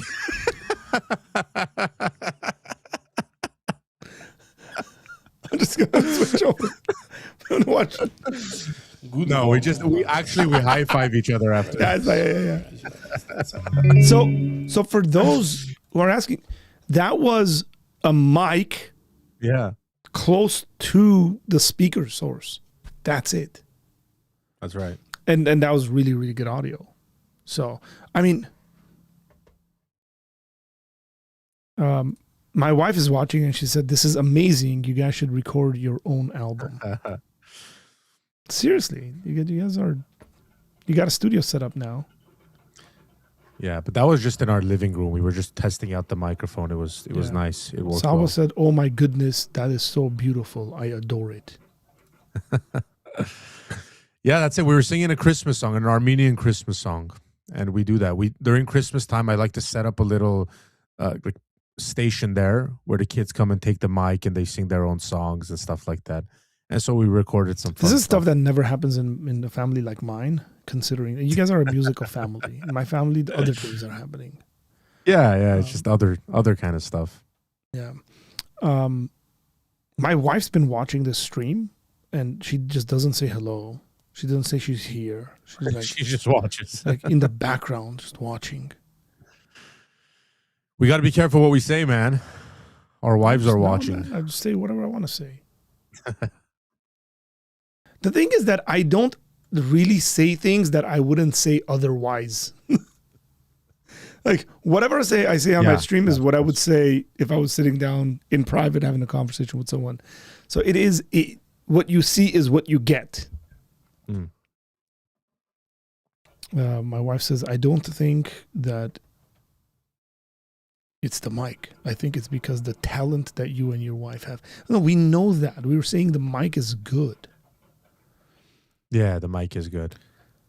She's saying weird. Listen, even if you're not a musical family, like meaning that you don't play instruments and say, you can still get together and sing. Yeah, absolutely. Like, do you guys celebrate on the absolutely 6th of January? We celebrate that as well. Like ours, man, we are in the season. We are celebrating this Christmas season.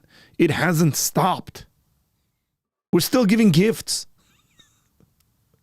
Yeah. There are gifts our children haven't received yet. There's gifts still being given. Lurking is good, actually. It's fun to do that. Yeah, Jerome, you would say that, you lurker. Don't It's encourage always like, Arthur wow, to get another more woman gadgets. here. What? Your wife's like, don't encourage Arthur to get more gadgets. Not. I have it. I'm the one that encouraged them to get it. You were there when I encouraged them to get it. I ordered it and drove and got it, remember? This is the only thing I think I got for Black Friday. I have so many gadgets. I'm addicted to gadgets. Like I recently got this old school. Bro, like, why? Are you serious? Like I have so many. I have like Beats headphones, and then I have these now you're crazy on the headphones. New shocks I got. Like, dude, I'm all over the place. I have too many gadgets. But then you don't use them. No, I don't use them. I lose them. That's the problem. I lose them, so and then I replace them, and then I find them in like 2 weeks. And then I'm like, oh, well, I got two of them. You can always sell them. Yeah, I think me and you. Hey, Arthur, I think that's a similarity of ours. We like interesting gadgets. Like, no, we like interesting little gadgets that do interesting stuff. Yeah, so like me and you are the guy that can go to Marshall's during the holidays and just shop for random stuff. So I bought these headphones. I love these headphones. They're amazing. Okay. I did a bunch of research because I wanted to buy high-end headphones where they're not earphones, because these hurt. Yeah, they do. After you have your AirPods in your ears for a while, they actually hurt. And I wanted something where I would put it on and the noise cancellation would be like through the roof, where I wouldn't even know people exist around me. Yeah. And so I bought these a number of years ago I think I bought this as a birthday present to myself or something like that. And they're amazing. They're really, really good, high quality headphones. People go for like the Apple ones and stuff. Way better than the Apple ones, way cheaper than the Apple ones. And I'm a Apple maniac, by the way. Yeah. And I would just have my AirPods. That's it. That's the Ethiopian flag. For those, because Jerome said Ethiopians also celebrate on the 6th. Yeah, we know. They're Oriental. We know, man. I got away with I don't know why we for celebrate. ages. I don't know why we celebrate. What? Like, I don't know why we celebrate the 6th. What do you mean? Like you and I personally. Why wouldn't we celebrate the 6th? I don't know. I don't know why we do it. Like, we've already celebrated Christmas. Yeah, so here's the thing, is that the January 6th is known as, in like even amongst like Western, say, Catholics, who like Christmas would be like more in regards to the 24th, is like the Catholics focus on that, and the Protestants as a result, is also celebrated as Three Kings Day. Yes, it is. That's right. Right. It's there's a celebrate. It's the day of Epiphany. It's the day of the revelation of the Son of God. In some traditions, it's also not just celebrated as Christmas, but also the baptism of Jesus, because this is the way the ancients kind of thought that days coincide and co-align themselves with one another in very special ways. And so for me, and again, the concept, and I've been trying to get Christians to understand this, at least around me, is that Christmas, the idea that Christmas is just this specific day, this commercialization of Christmas is what I would say, is wrong. I want to push back on it. Christmas is a season. We start with Advent and we work ourselves to Christmas Day, and then we have the 12 days of Christmas that leads us to Epiphany. It is a season we ought to be celebrating. This is why you don't put your Christmas tree up and then take it down the following day. And if you do, you're weirdo. Stop doing that. Keep it up. Keep it up. And, New Year's is in between there. So you're hanging out with family and spending time and celebrating all sorts of really good things and good cheer. And I don't know, you're drinking warm wine. Yeah, but there is this sadness when Christmas Day comes. I was talking to someone yesterday. I said, Christmas Day is the worst day of Christmas. Like, it's like the season, you're having fun, you're looking up, not even the commercialization. It's like going out with family, seeing the decorations, enjoying time together. And then it comes to Christmas Day, and it's like sad. And then everything else, it just feels like the leftovers of, I don't know, it just feels like the leftovers of Christmas, like the 26th, 27th, 20. It just feels like you go outside, you take a picture in front of a nice little, Christmas setup, and you're like, these are the leftovers. Like, it's not Christmas anymore. Yeah, I'm not like that. I don't know what you're talking about, but everything is 50% off. All the Christmas decorations are just thrown in the front of the store, and they're usually the bad ones, like a candle of Santa and Jesus together. By the way, guys, yesterday we walked into church, and the church we rent from had like a little statue of Santa bowing down to Jesus on their altar, and our pastor's like, nope, Tom, heck no, we're not doing this. So yeah, he took the statue and he moved it down. I didn't know behind this. the altar. Yeah, so he moved it behind the altar, and then when our worship ended, and I went to like kind of reset the stage to prepare for the next congregation, I went under the altar and I pulled out this Santa statue and I put it there, and my wife was staring like, what is that? I was like, oh, it's just Santa Claus bowing down to Jesus. That's great. Santa's bowing to Jesus. That's what David's been. That's what David's been on about. Like, we won't let Santa steal Christmas. He was like, it was funny, man. Yeah. Okay, so we want to look at this Alex O'Connor conversation. This is from a year. Oh, this is a day ago. Okay. Yeah, it's a day ago, but I think it's an older conversation. Yeah, he looks kind of younger and skinnier and stuff. So yeah. Doesn't claim to have any explanatory But Alex power. always looks young. Yeah, so guys, pay attention to this. I think there's a lot you can learn from this video. Go ahead. Okay. Atheism doesn't claim to have any explanatory power. Okay. What we can say is that we would expect, if there is a world in which there are conscious creatures, which I recognize some people think is unlikely given atheism generally, but if that's our premise, what would we expect to find? Well, we'd have no reason not to expect there to be all kinds of unpredictable and seemingly arbitrary suffering. It's not me who has to do the explaining here, and you're right, Justin, that during a tragedy like this, you find that people come to religion and people go away from religion, but that falls within the realm, I think, of a psychological discussion. It's like people might come to God because they find it's a good way to deal with the immense tragedy of the suffering that we're facing, but that says nothing about whether or not religion provides a sufficient explanation for why it's happening or justification for why it's happening, because here's the problem. In order to assert that there is an all-loving God who is supervising this, and because I'm not the one here who is claiming that this is being supervised, that somebody is watching this, somebody knows that this is occurring, and somebody's allowing it to occur. If we're going to assert that there is a benevolent being who is allowing this to occur, then it must follow that there is morally sufficient reason for this to occur. In the United Kingdom, just today, we passed 100,000 people who've been killed by the virus, and the Christian has to say that this. Okay, so this is an older video from COVID days. This is morally justified, and they're welcome to do so with reference to theodicies, by saying that this is pain. People like to speak kind of abstractly about how pain and suffering might be necessary to obtain certain goods, or it will be compensated in the afterlife, or something of this sort. But we have to say specifically on an issue like this, that yes, this specifically, 100,000 people who have died of COVID have done so because God allowed it. That's the first thing that needs to be admitted by the Christian, and most Christians have no problem accepting that.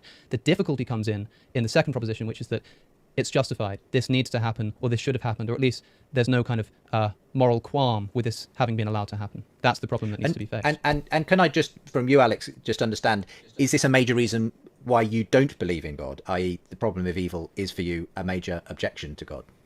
Yeah, call it not an active cause of my atheism, but a sustaining cause. It wasn't the reason why I left the faith originally, but it's one of the reasons that prevents me from re-entertaining the idea. I mean, as we've discussed, there are plenty of seemingly plausible arguments to say that there's a necessary being at the bottom of contingent chains in the universe, that there's a being who sustains things, that there's an arbitrary first cause or something like this. But to say that this first cause is a loving God who will preside over the kind of suffering that we've seen, not just in the human context of something like the coronavirus, but also the hundreds of billions and trillions, if you include sea life, of animals who are going through suffering that we wouldn't even be capable of imagining, there seems to be no explanation for this. Okay, so this is a huge question that we're trying to, we're sum taking up on the program small with questions here. today. Yeah, where are you going to begin with this, Bishop Barron? Well, how about with Aquinas? In the Summa, when he poses the question, "Utrum Deus sit," is there a God? And Aquinas famously puts up objections first, right? Well, two of them we've talked about. One is that nature is a self-contained system. There's no need to go outside of nature to explain what's going on within nature. That's objection one. Objection two, and Thomas states it, I think, more elegantly than anyone in the tradition, and I include the atheist tradition. Thomas said, if one of two contraries be infinite, the other would be altogether destroyed. So if there were an infinite heat, there'd be no cold. That's his example. But God is called the infinite good. Therefore, there should be no evil if there's an infinite good. But there is evil. Therefore, there is no infinite good.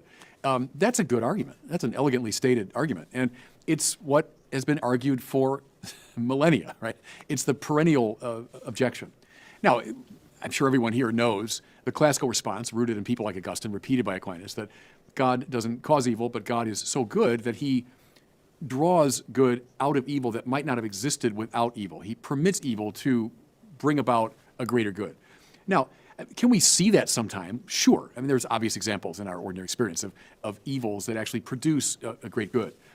Can we very often not see it? Well, yeah, of course. I mean, I'd say even typically we don't see right away, oh yeah, that's the reason why that was permitted. So do we hold as theists that God is providentially ordering the whole of the universe? That, as Jean-Pierre de Caussade put it, everything that is in some sense the will of God, either actively or permissively. Yeah, I think we are obliged to hold that view. Therefore, something like this formula has to obtain, that God permits forms of suffering to bring about a greater good. Now, can we see it? As I say, sometimes yes, typically no, but that shouldn't surprise us, right?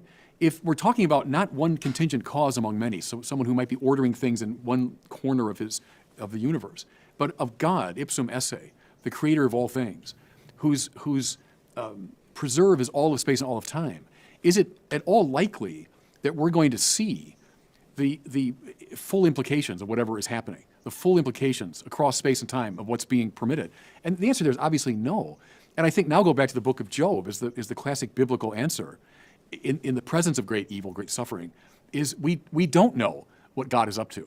And we're in no position, now I put that back on Alex, we're in no position to say definitively there is no morally justifiable reason for this particular evil, because we need a godlike perspective on all of space and all of time in order to make that claim.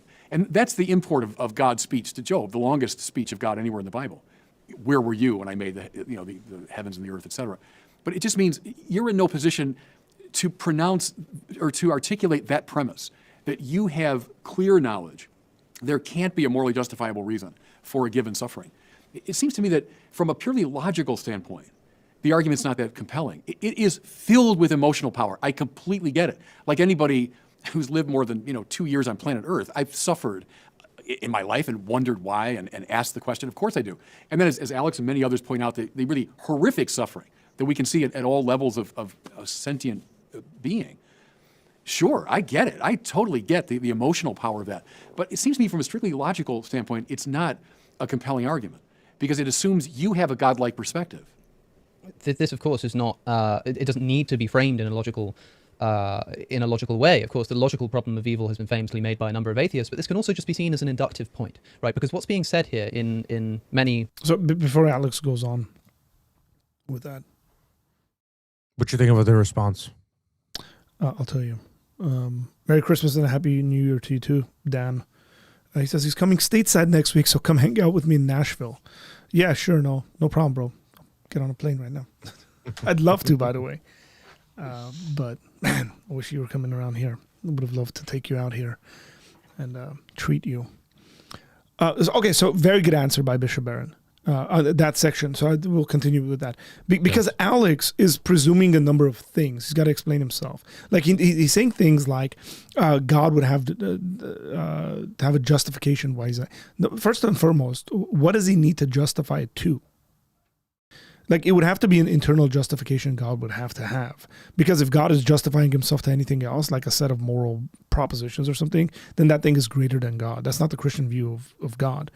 So like it would be an internal sort of thing, that God being a good God by nature, like it would be the consistency of that. And I think the reasons that have been given are historically really solid reasons that Christians have given. Is that God brings evil is a deviation from the way that God wants things to be, and that God redeems those essentially. There's a redemptive quality for when he allows for suffering to happen. There is, I wish that he spoke about like the chaotic nature of sin. Like there is an aspect of the chaos of sin. I would push back harder on Alex and say, why are you so bothered by the death of animal life? And even the death of human life. Like I understand his criticism towards Christianity, that if God were to exist, God is allowing the death of all these things. That's a fine criticism, and we have our responses. But as far as I know, Alex is a vegetarian. He's really, really uptight about like the suffering of animals. Why are you so bothered by this? In atheistic world, that you're doing polemics there a little bit. Here, there's apologetics being done. The argument that I think Bishop Barron is bringing about that you would have to have, this is the best way I've explained it to people, Tom. For those who've seen the movie Bruce Almighty, right, or know the premise of the movie Bruce Almighty. So I've never seen Bruce Almighty, but I know the premise. You know what I'm talking about, right? Yeah, of course. Yeah, Jim Carrey. So like, there's a scene in there where like Jim Carrey just answers everyone's prayers in the affirmative. Like he's just like, I think it's like on a computer. He's like, yes. And just like it causes absolute chaos. And the whole perspective I think of that movie is Jim Carrey's thinking in a human sense. He doesn't have a divine understanding of the outworkings of the world and the complexities and so like why you would allow certain things. So I think you sort of can't have a proper criticism unless you have that divine view, but you don't have the divine view. There's things God, even theoretically speaking, there's things God knows that you have no idea about. So we might sit there and say, why did you allow this to happen? And then if God were to sit there and explain it, we'd all like shut our mouths essentially, which is, I think, really awesome that Bishop Barron goes to Job and says, there is an example of this where somebody says, I wouldn't have done it this way or X, Y, and Z. And then God says, let me ask you a couple of questions. Like, you're a puny human with a puny rationale and reasoning. And here's who I am. Now, can you answer these questions? So like I think the powerful aspect of Alex's argument here is the emotional aspect. It's emotions. It is when we feel suffering and you use that as a grounds to argue for or against the existence of God. What a lot of people don't realize is that it's not the logic that's driving that argument. It's not the logic that's very strong. It's actually the emotions that are very strong. And maybe they should be. I could say a lot of other stuff about this. I am planning on presenting a paper this upcoming year, hopefully at the Evangelical Philosophical Society, that deals with this issue and in a slightly different way as to why God would allow a world in which there is suffering as opposed to a world where there isn't any suffering, and why that world would be a better world. The one with the suffering would be a better world than the one without. Now, if I'm right with my premise, and if I'm right with my conclusions and my reasoning there, then it's very reasonable to say a world in which there is suffering is a better world, or could be a better world, than a world where there's no suffering.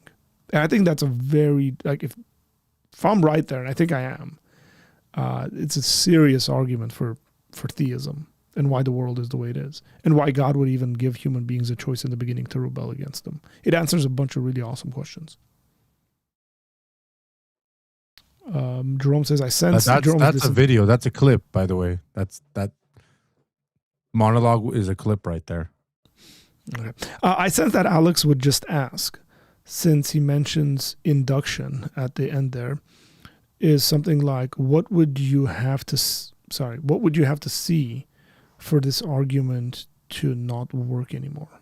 What would like, how evil would it have to get, essentially? Is that what he's saying? No, I think what he's saying is within the argument, what would convince me within the argument?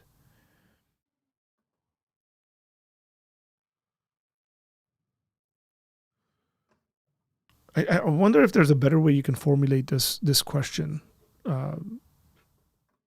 Jerome, and then I will respond to it if there is. I do want to push back on atheists, and specifically on folks like Alex, who tend to, Alex doesn't do this all the time, by the way, but like asking a question and showing there's a problem with something, or there's a potential problem with something, is not an argument. Like, so here's what I would say, basically. Okay, let's suppose we give up Christianity. How does that make everything better? Like, I think Alex's view makes everything a lot worse. And now, again, this goes into some polemics here, is that Alex ultimately says we don't have free will. He's forced to. It's all related. This whole thing is related to each other. So yes, he can sit there and criticize the Christian view on the problem of evil and suffering and all that stuff. And then we give a response and he goes, well, I'm not satisfied with that. I go, cool, you're not satisfied with that. Let's give that up. Let's go with your worldview. What do we end with? No freedom, no free will? Like, what do we do with moral responsibility? Like, the issues that your worldview produces are so ginormous that you get crushed under its weight. Where I think we have an answer, it might not be the most satisfactory answer to you. But you just, by giving that up and going with your view, you just produce like 80 different extremely unsatisfactory answers to very basic questions. Like moral responsibility is a huge one. If we're deterministic in some way, then moral responsibility is highly problematic for the atheist. Yeah. We talked about this, you and I. But also, I mean, for anyone, not even the atheist, even like just the full term. But I think his thought is more of like the burden of proof, right?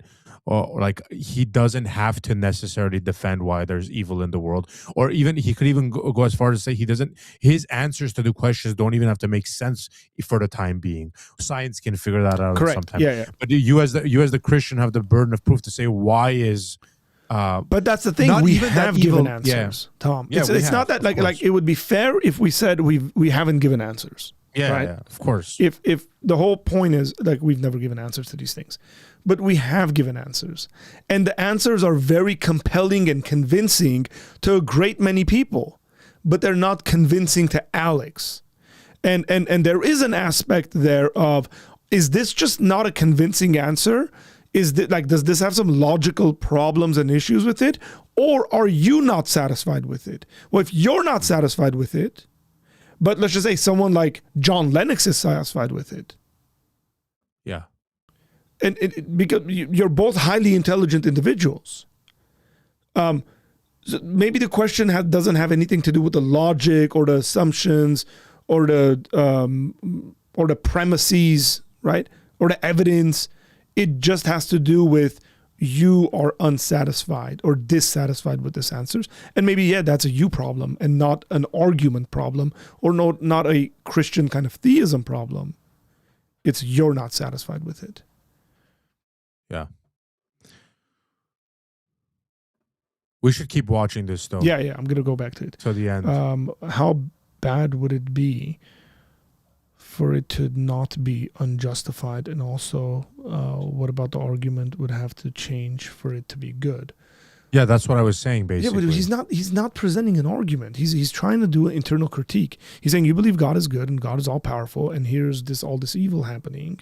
And your God would have to have a justification in order to allow those things. And then we respond by saying God does have a justification. The justification is established in two things. One maybe knowable and the other one unknowable. I'm thinking on my feet right now, by the way.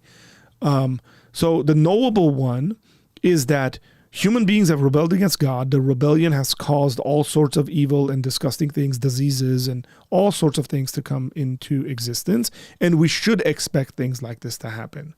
In regards to a particular case of God allowing certain kinds of suffering and evil, that might be unknowable in regards to like it's the hidden will of God, which is Christian theology speaks about this. It's not that we don't have an answer for it. We do have an answer for it. And that's the answer. It's that sin has impacted the world in these ways. And that's why we're seeing all the stuff we're seeing. Well, why would God allow this for this particular thing to happen? Well, I don't know the answer to that.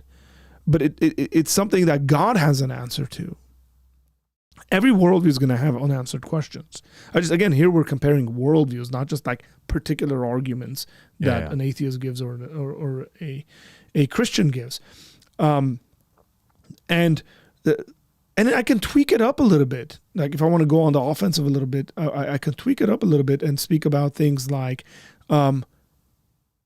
suppose this was a bioweapon used to hurt people. Now who's at fault?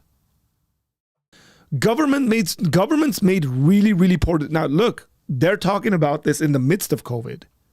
We're talking about this, say 5 years That's a removed. really good point. That's a really good point. Governments made really, really bad decisions that led to the death of thousands of people. They gave people bad advice. Like now they've come back and they've pulled back on a lot of these things and said, oh no, we were wrong about this. Oh, this whole 6 feet separation thing. Oh, these random masks that people were wearing weren't really like helping. Not to go into like conspiratorial land, but the whole narrative about like whatever it was, eating bats and this and that, like is just like debunked nonsense. And so who's at fault? Is God at fault? Is it human judgment and error that's at fault? And human moral responsibility? Say human beings did develop something to hurt other human beings, which the Christian worldview absolutely answers, because we have a justification that people would do these things. But in Alex's worldview, if people are just determined, probabilistic machines, what's the answer? Is there actually a satisfactory answer to anyone to that question? So it becomes much more problematic on his end than it becomes on our end. Even if we have some parts where it's just, I don't know. It's a plain and simple, I don't know. Okay, let's go back to seeing this. Elegant words, I believe, is essentially in the context of the coronavirus, which is how you originally brought this up, Justin, is the claim that it's worth it. We don't know what for, but it's worth it. 100,000 people have been killed by this virus, which, if it is the case that some good was necessitated by the death of these people, humanity seemed to have been getting on just fine for around 200,000 years before the coronavirus appeared on the scene. I don't see why now, all of a sudden, it's now necessary to bring in this new virus to produce some good that everybody else seemed to do without. And you have to turn around and say that... Okay, that's a logical fallacy there. and it's very, very slight, right? Like, and you have to catch it. And it is this, that humanity was able to survive in all these things, like as though there's a continuation of the humans for all these years. And then now these guys are experiencing this here. No, every new generation of humans might need to experience new kinds of suffering for them to learn new kinds of things.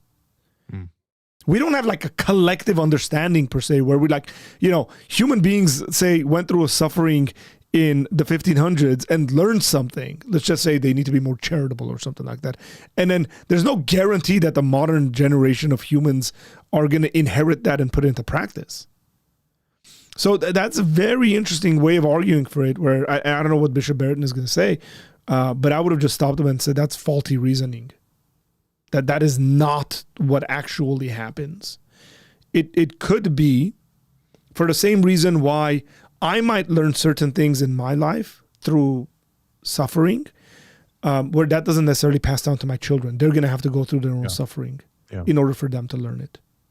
Now, they could be wise and look at my suffering and learn something there. But predominantly people aren't like that. Did we just negate emotions? No, I didn't negate emotions.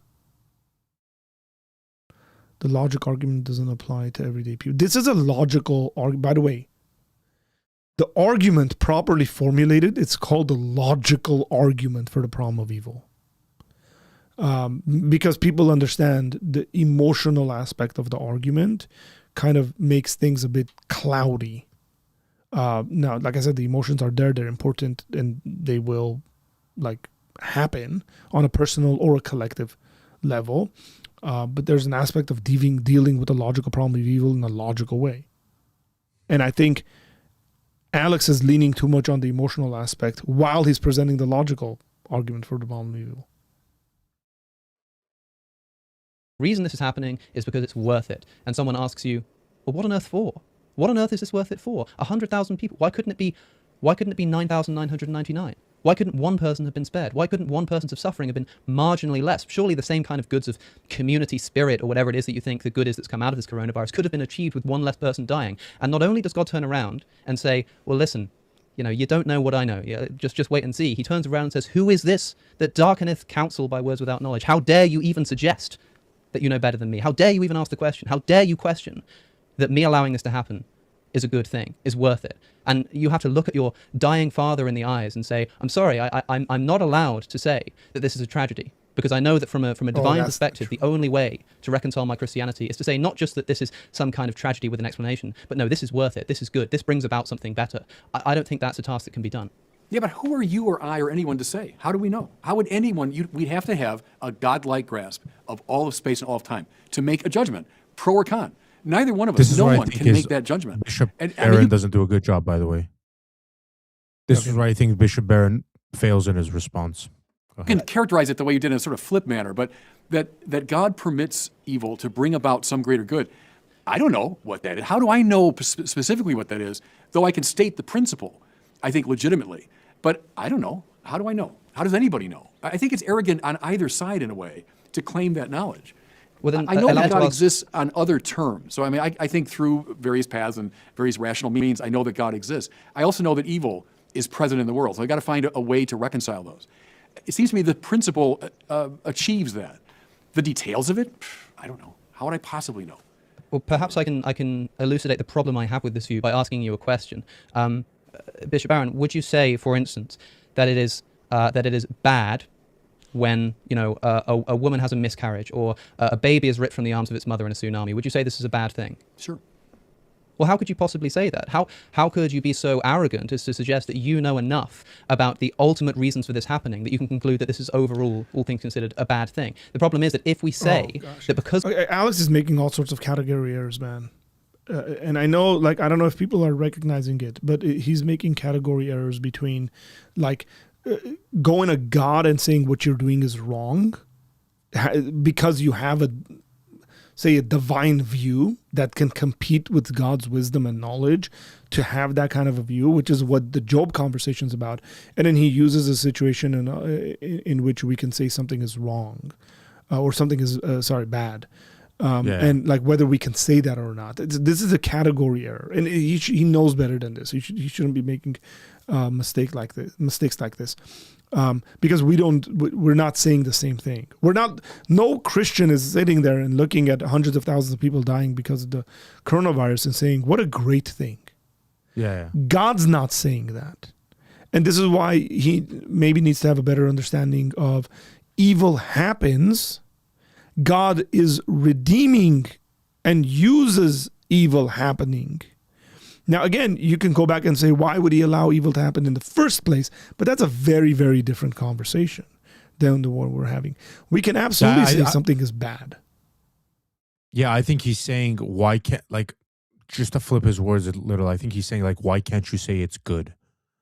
Like, if God can or will, or if you don't know what God will bring out of it. You could, but his question is misleading. You could say it's something like in an ultimate sense. You could say it in an ultimate sense, but then we got to define what we mean by good. We're not saying the fact that this person died and got a disease and suffered and died is a good thing. Yeah. But in the way that God worked that out is a good thing. We're talking categorically about two different things. Right. And he's smushing them together and speaking about them like as if it's one thing, and it's not. And the sad thing is your average person, I think, isn't going to catch on to that. They're going to go with Alex's reasoning and saying, oh, yeah, you just said that's good. You just said that's bad. Oh, gotcha. Dunk moment. And that's just not... Well, this is why I'm super frustrated with what the bishop says. Is like, I wish that was the answer he gave, and it's not. And you'll hear it if you play it. Yeah, I'm just reading some of the comments here. The Bible is filled with people questioning God. Yeah, and that Alex is misleading there, by the way, when he says something like, you look your father, again, there's emotional appeals here. You look your father in the eyes and you say, who am I to question God? No. That is not what the Bible says. The Bible is full of people questioning God and saying, why are you doing this? Why are you doing that? And then those questions usually get resolved by, there are things that we as human beings are limited in our knowledge of and about. And so we got to accept our limitations where God is not limited in those areas. So not going to lie, I've not thought about what you just said there. The question to Alex on this side would be the reverse of what I asked you to. How much evils would have to be removed in order for God to be justified? I don't know if you'd have an answer for that. That's hard. Yeah, it is, because you would have to have this goes to the idea of the problem of the criterion when it comes to these sorts of thinking. So Alex is saying, why couldn't it have been 9,999 people instead of 10,000? That's not an argument. My response is, well, maybe it was exactly 10,000 that was needed. Like, how do you know? And I think Bishop Barron is trying to say that, like, you can't know in order to make your argument. So he's speaking from a place of not knowing, saying, well, it could have been less. You don't know it could have been less. There's no standard that you could use by saying, yes, it could have been less. And would that have been enough to satisfy him, right? Like, I think that's what Jerome is saying. Like, if it was 10,000, then would Alex say there has to be a good God since he only allowed 10,000? Yeah, it wouldn't be, right? Like, if you go, it was 9,999, he would say, why couldn't it have been 9,998? And ultimately, he's going to have to take it all the way back to saying there would have to be no suffering. No evil, no suffering. But then he runs into a major problem. Okay, without like I said, what my argument would produce is a world with suffering is a better world than a world without suffering. So I know the numbers game is really weird because he goes, well, it could be one less, and you just push it all the way back until there's none. And then you lose all the values that came with that one less in regards to the redemptive aspect of suffering and all that. So it becomes problematic for him anyways.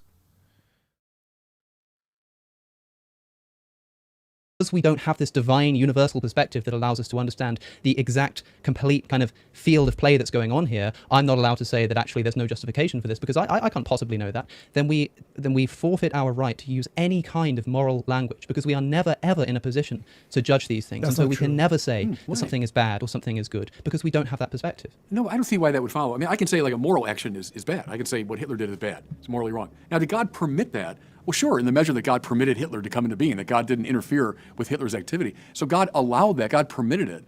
But I can still say it's bad. But does God allow that evil to bring about some greater good that I can't see? That's the principle. But I have no hesitation calling things good or bad. Atheism. Yeah. In regards to this kind of direction Alex goes into by saying, well, then we can't be rational or moral reasoning and questioning. No, you can. You absolutely can do that. But the mere questioning of it doesn't result in conclusions of God not existing or not being good. People do it all the time, like we said in the Bible. But I would flip the script on Alex. Now that you've answered me, let's take your worldview to the task. In what way do you have moral grounds as a ultimately deterministic entity?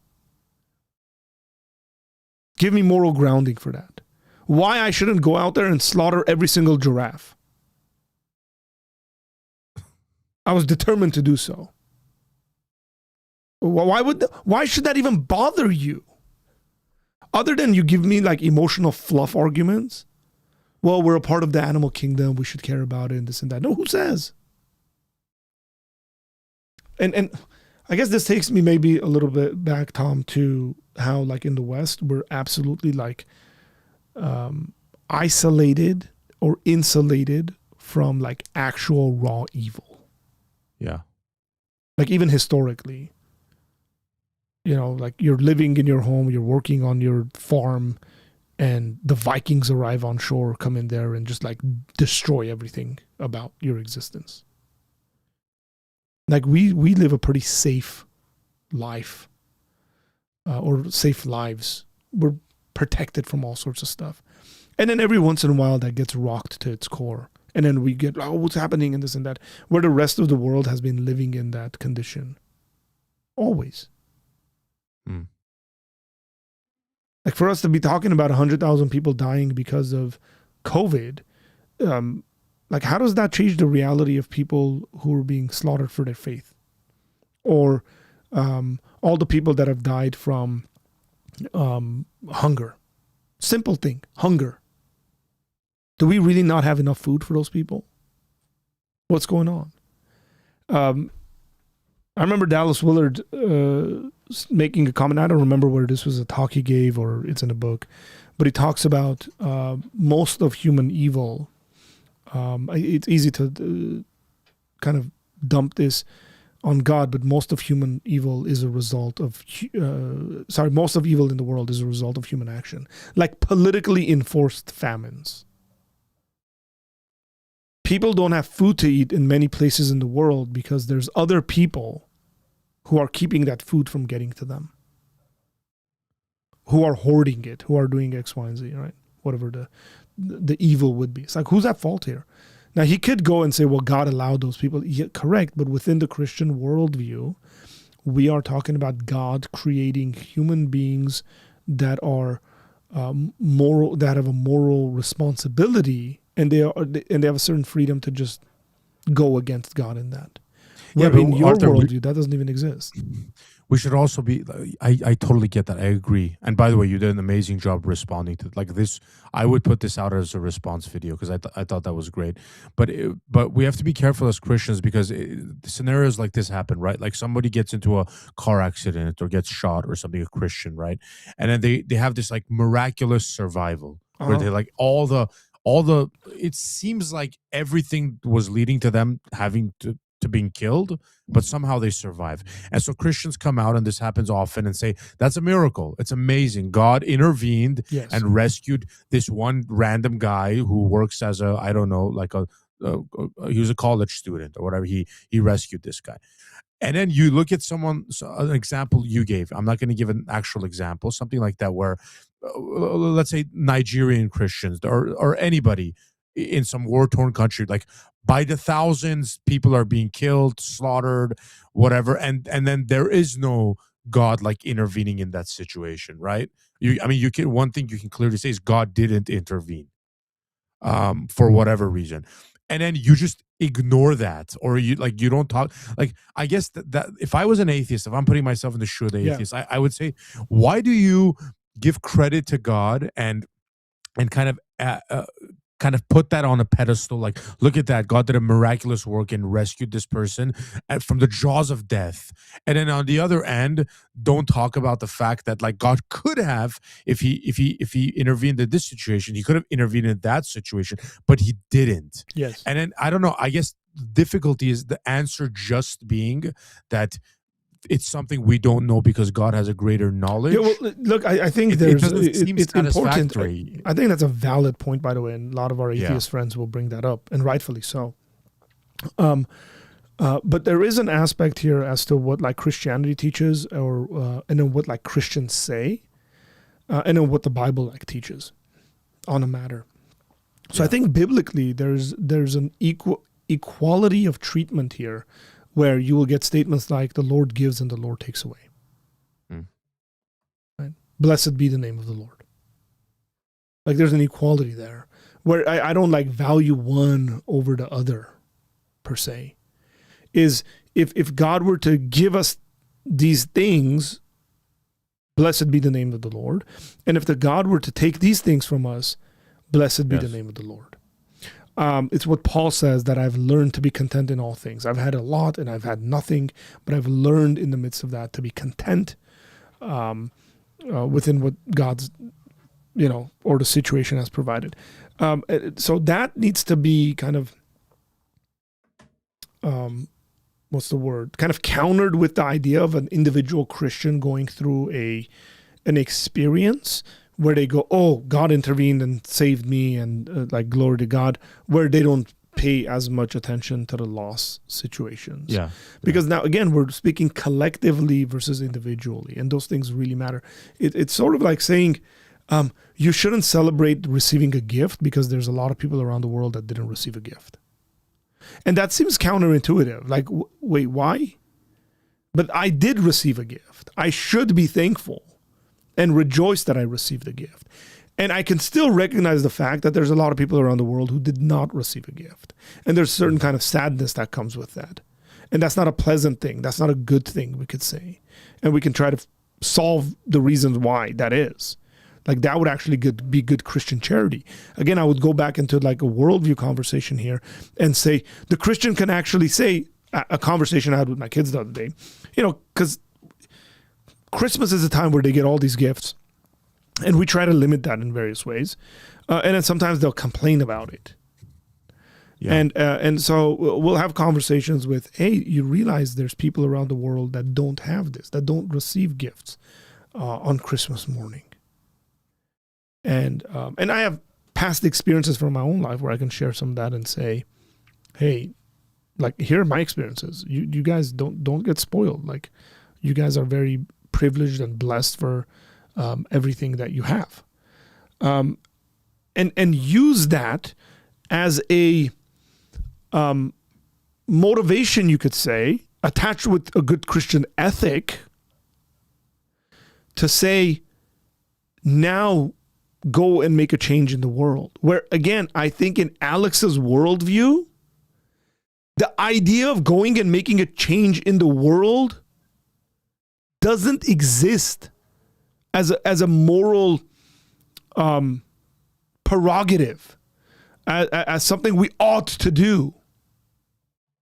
He can look at people doing it and say, well, this is good that people are doing this because it makes people's lives better. But I don't think he can say that this is something everybody should do. Yeah. Then he starts borrowing from our Christian worldview, and I think it's become seriously problematic for him. So this is why I do apologetics in a worldview sense, because individually we can take arguments apart on either side. Right? Like, you can say, well, the design could be X, Y, and Z, and it was just developed like this, and that's what we call design. But when you bring it together as a collective and you treat it as an entire system, there's no question about it that the Christian worldview is heads and shoulders above any other worldview. Yeah. Thomas class for bringing up this video. Arthur's secretary doing his job. No, I really wanted to hear Arthur's response because again, like as I'm hearing this, like and the things Alex is saying, I'm formulating a response in my mind. Yeah. That's how I watch these stuff. Where I like to watch it, and while he's talking, but obviously I can't put my thoughts together the way you do. So it's great to see these kind of like response. This is something like I could see myself going back on and comparing and contrasting what he said versus what you said. Yeah. Yeah, and I mean, my answer is not going to be perfect one. I mean, I've probably left some stuff out. And here's but the there thing, are important parts in there. Like I think him categorically kind of mixing stuff up, I think is a very important part of that conversation. Big shout out to the man who supports us, who puts food on the table for my children. He's always supporting, man. He's always supporting. What a guy. Happy New Year, brother. Right? And yes, to God's glory. Amen to that. Thank you for the super chat. Appreciate it. One of these days, other people are going to join you in sending super chats, and it's going to be great. Yeah, seriously. And then we're going to be able to fund a bunch of stuff because of super chats. Oh man, I made a mistake the other day, Tom. I was so angry at myself. You won't believe what I did. Do? You know the live we did with the 10,000? Yes. Don't tell me you deleted it or something. Hang on. Oh, I haven't even released it. That's interesting. I did. I was so frustrated with myself, so annoyed with myself because I actually did a video. I edited a video within YouTube editor. And then I tried to do another one.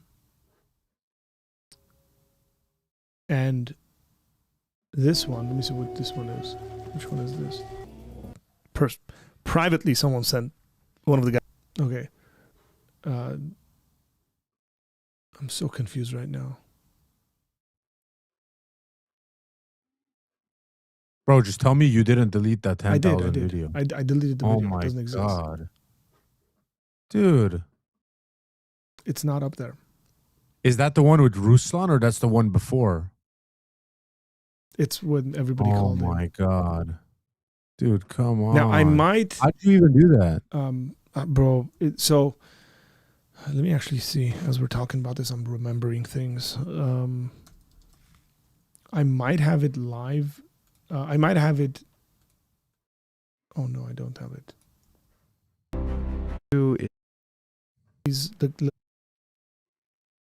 I mean, I'm sure you can reach out to YouTube or something. No, you can't. It's pointless.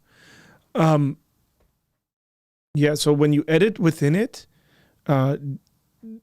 for some reason, with some videos, they have it like whatever you've edited in the video, you can post it as like save it as a new video. Yeah. And then for some of them, it'll just change the original video and keep that, which is what it did. So which video did you edit? Like, did you get a video out of it? I got a... This is what I'm confused about. I got a video with Dan. But I posted a video with Dan. How long is that video? It's 11 minutes. Yeah, that's the video we got out of it. Yeah, I think I at least it was a good video. Yeah, I think I downloaded it and re-uploaded it. Nick says he sent me a gift and it arrived. So let me actually text my... Nick, is it something I can show on live?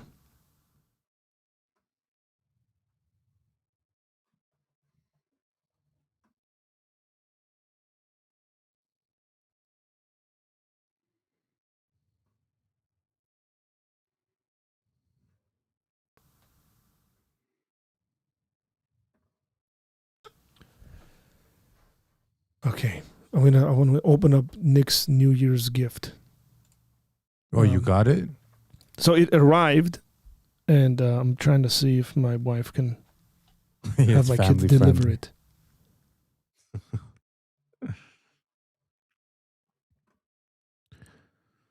Wait, what? Are you going? Are Hey, you? Nick, did you send it to my address, or Oh, did you no. say? Oh, I just because I got a. Oh, this might be at the UPS store.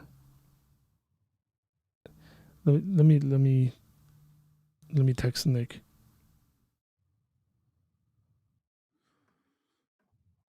You have a PO box or something? Yeah.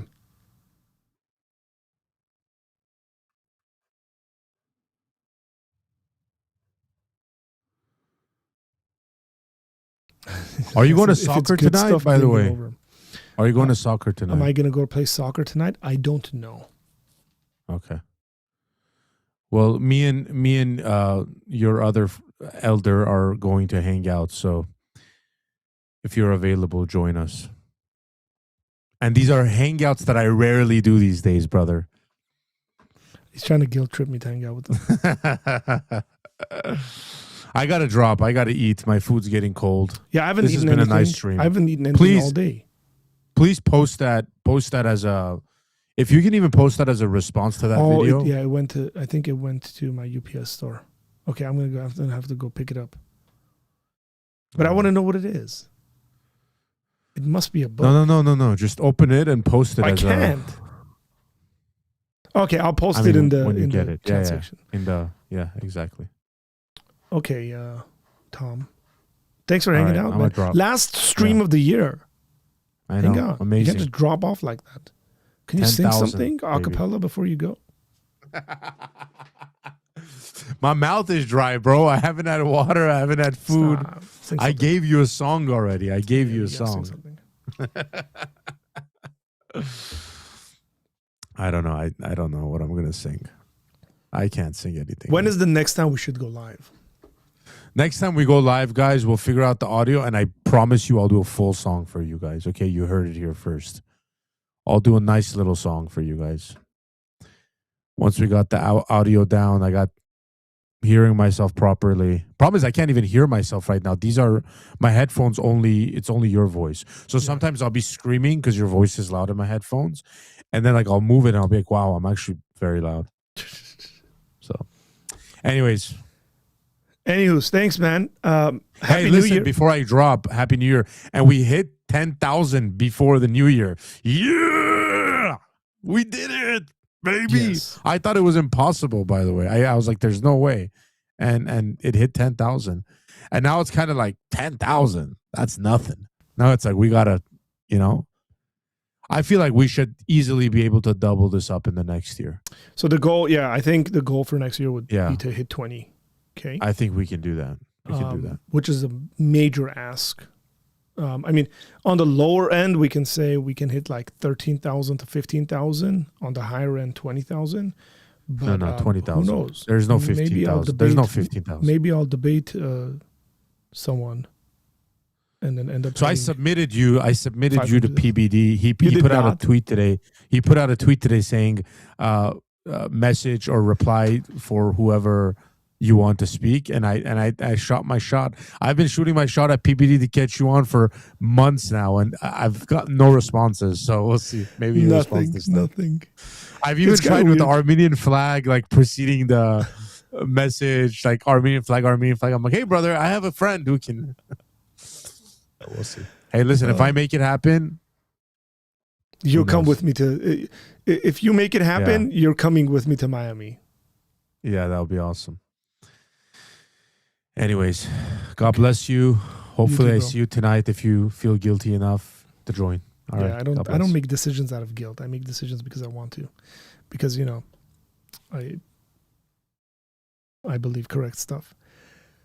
Man, now I gotta go I gotta go to my UPS PO box address and pick up the gift that Nick sent. And here's what I'll do. I'll post it. I'll post it on. I'll post it in the community tab, or it's called posts now, whatever it may be called.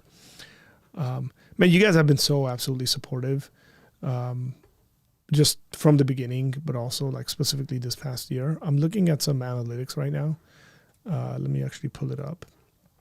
And I'm just going to throw some numbers at you guys. You know, he charges like 6 to 8 grand for about 15 minutes. Yeah, I don't think it's about having him come on. It's about going on his podcast. That was the... And if he's having me go on there, I doubt I'm paying him to go on there. Okay. So I'm looking at numbers here. Here's the numbers, guys. This is the way we're ending the year. This year, 2025, this is from January 1st to December 28th. So yesterday. Views, 291,000 views on this channel, which is 44% more than 2024. Watch time, 29,000 hours of watch time on this channel, which is 104% more than 2024. Subscribers, 2,700 new subscribers, which is 21% more than the previous year. Even the money we've made, I won't say the amount in regards to AdSense and Super Chats and stuff, but we've made 65% more this year than we did in 2024. So every single metric that we are looking at shows that there's a really, really good trajectory that we are on and moving towards. And so I appreciate you guys. I mean, look, none of this would be possible. None of this would actually be happening if it wasn't for you guys supporting, watching, sharing, all of that stuff. So I just want to say thank you very much. I probably will create a short or a little video just wishing everyone a new year and put that out for the new year. So with all that said, I'd love if Arthur got on PBD. Avery needs to get on there too. Yeah, that'd be nice. Happy New Year. I pray 2026 will be a year of peace, mercy, and grace, joy, and open doors. Praise God. Amen. With all that said, God bless you guys. And I will see you guys in the new year. Take care.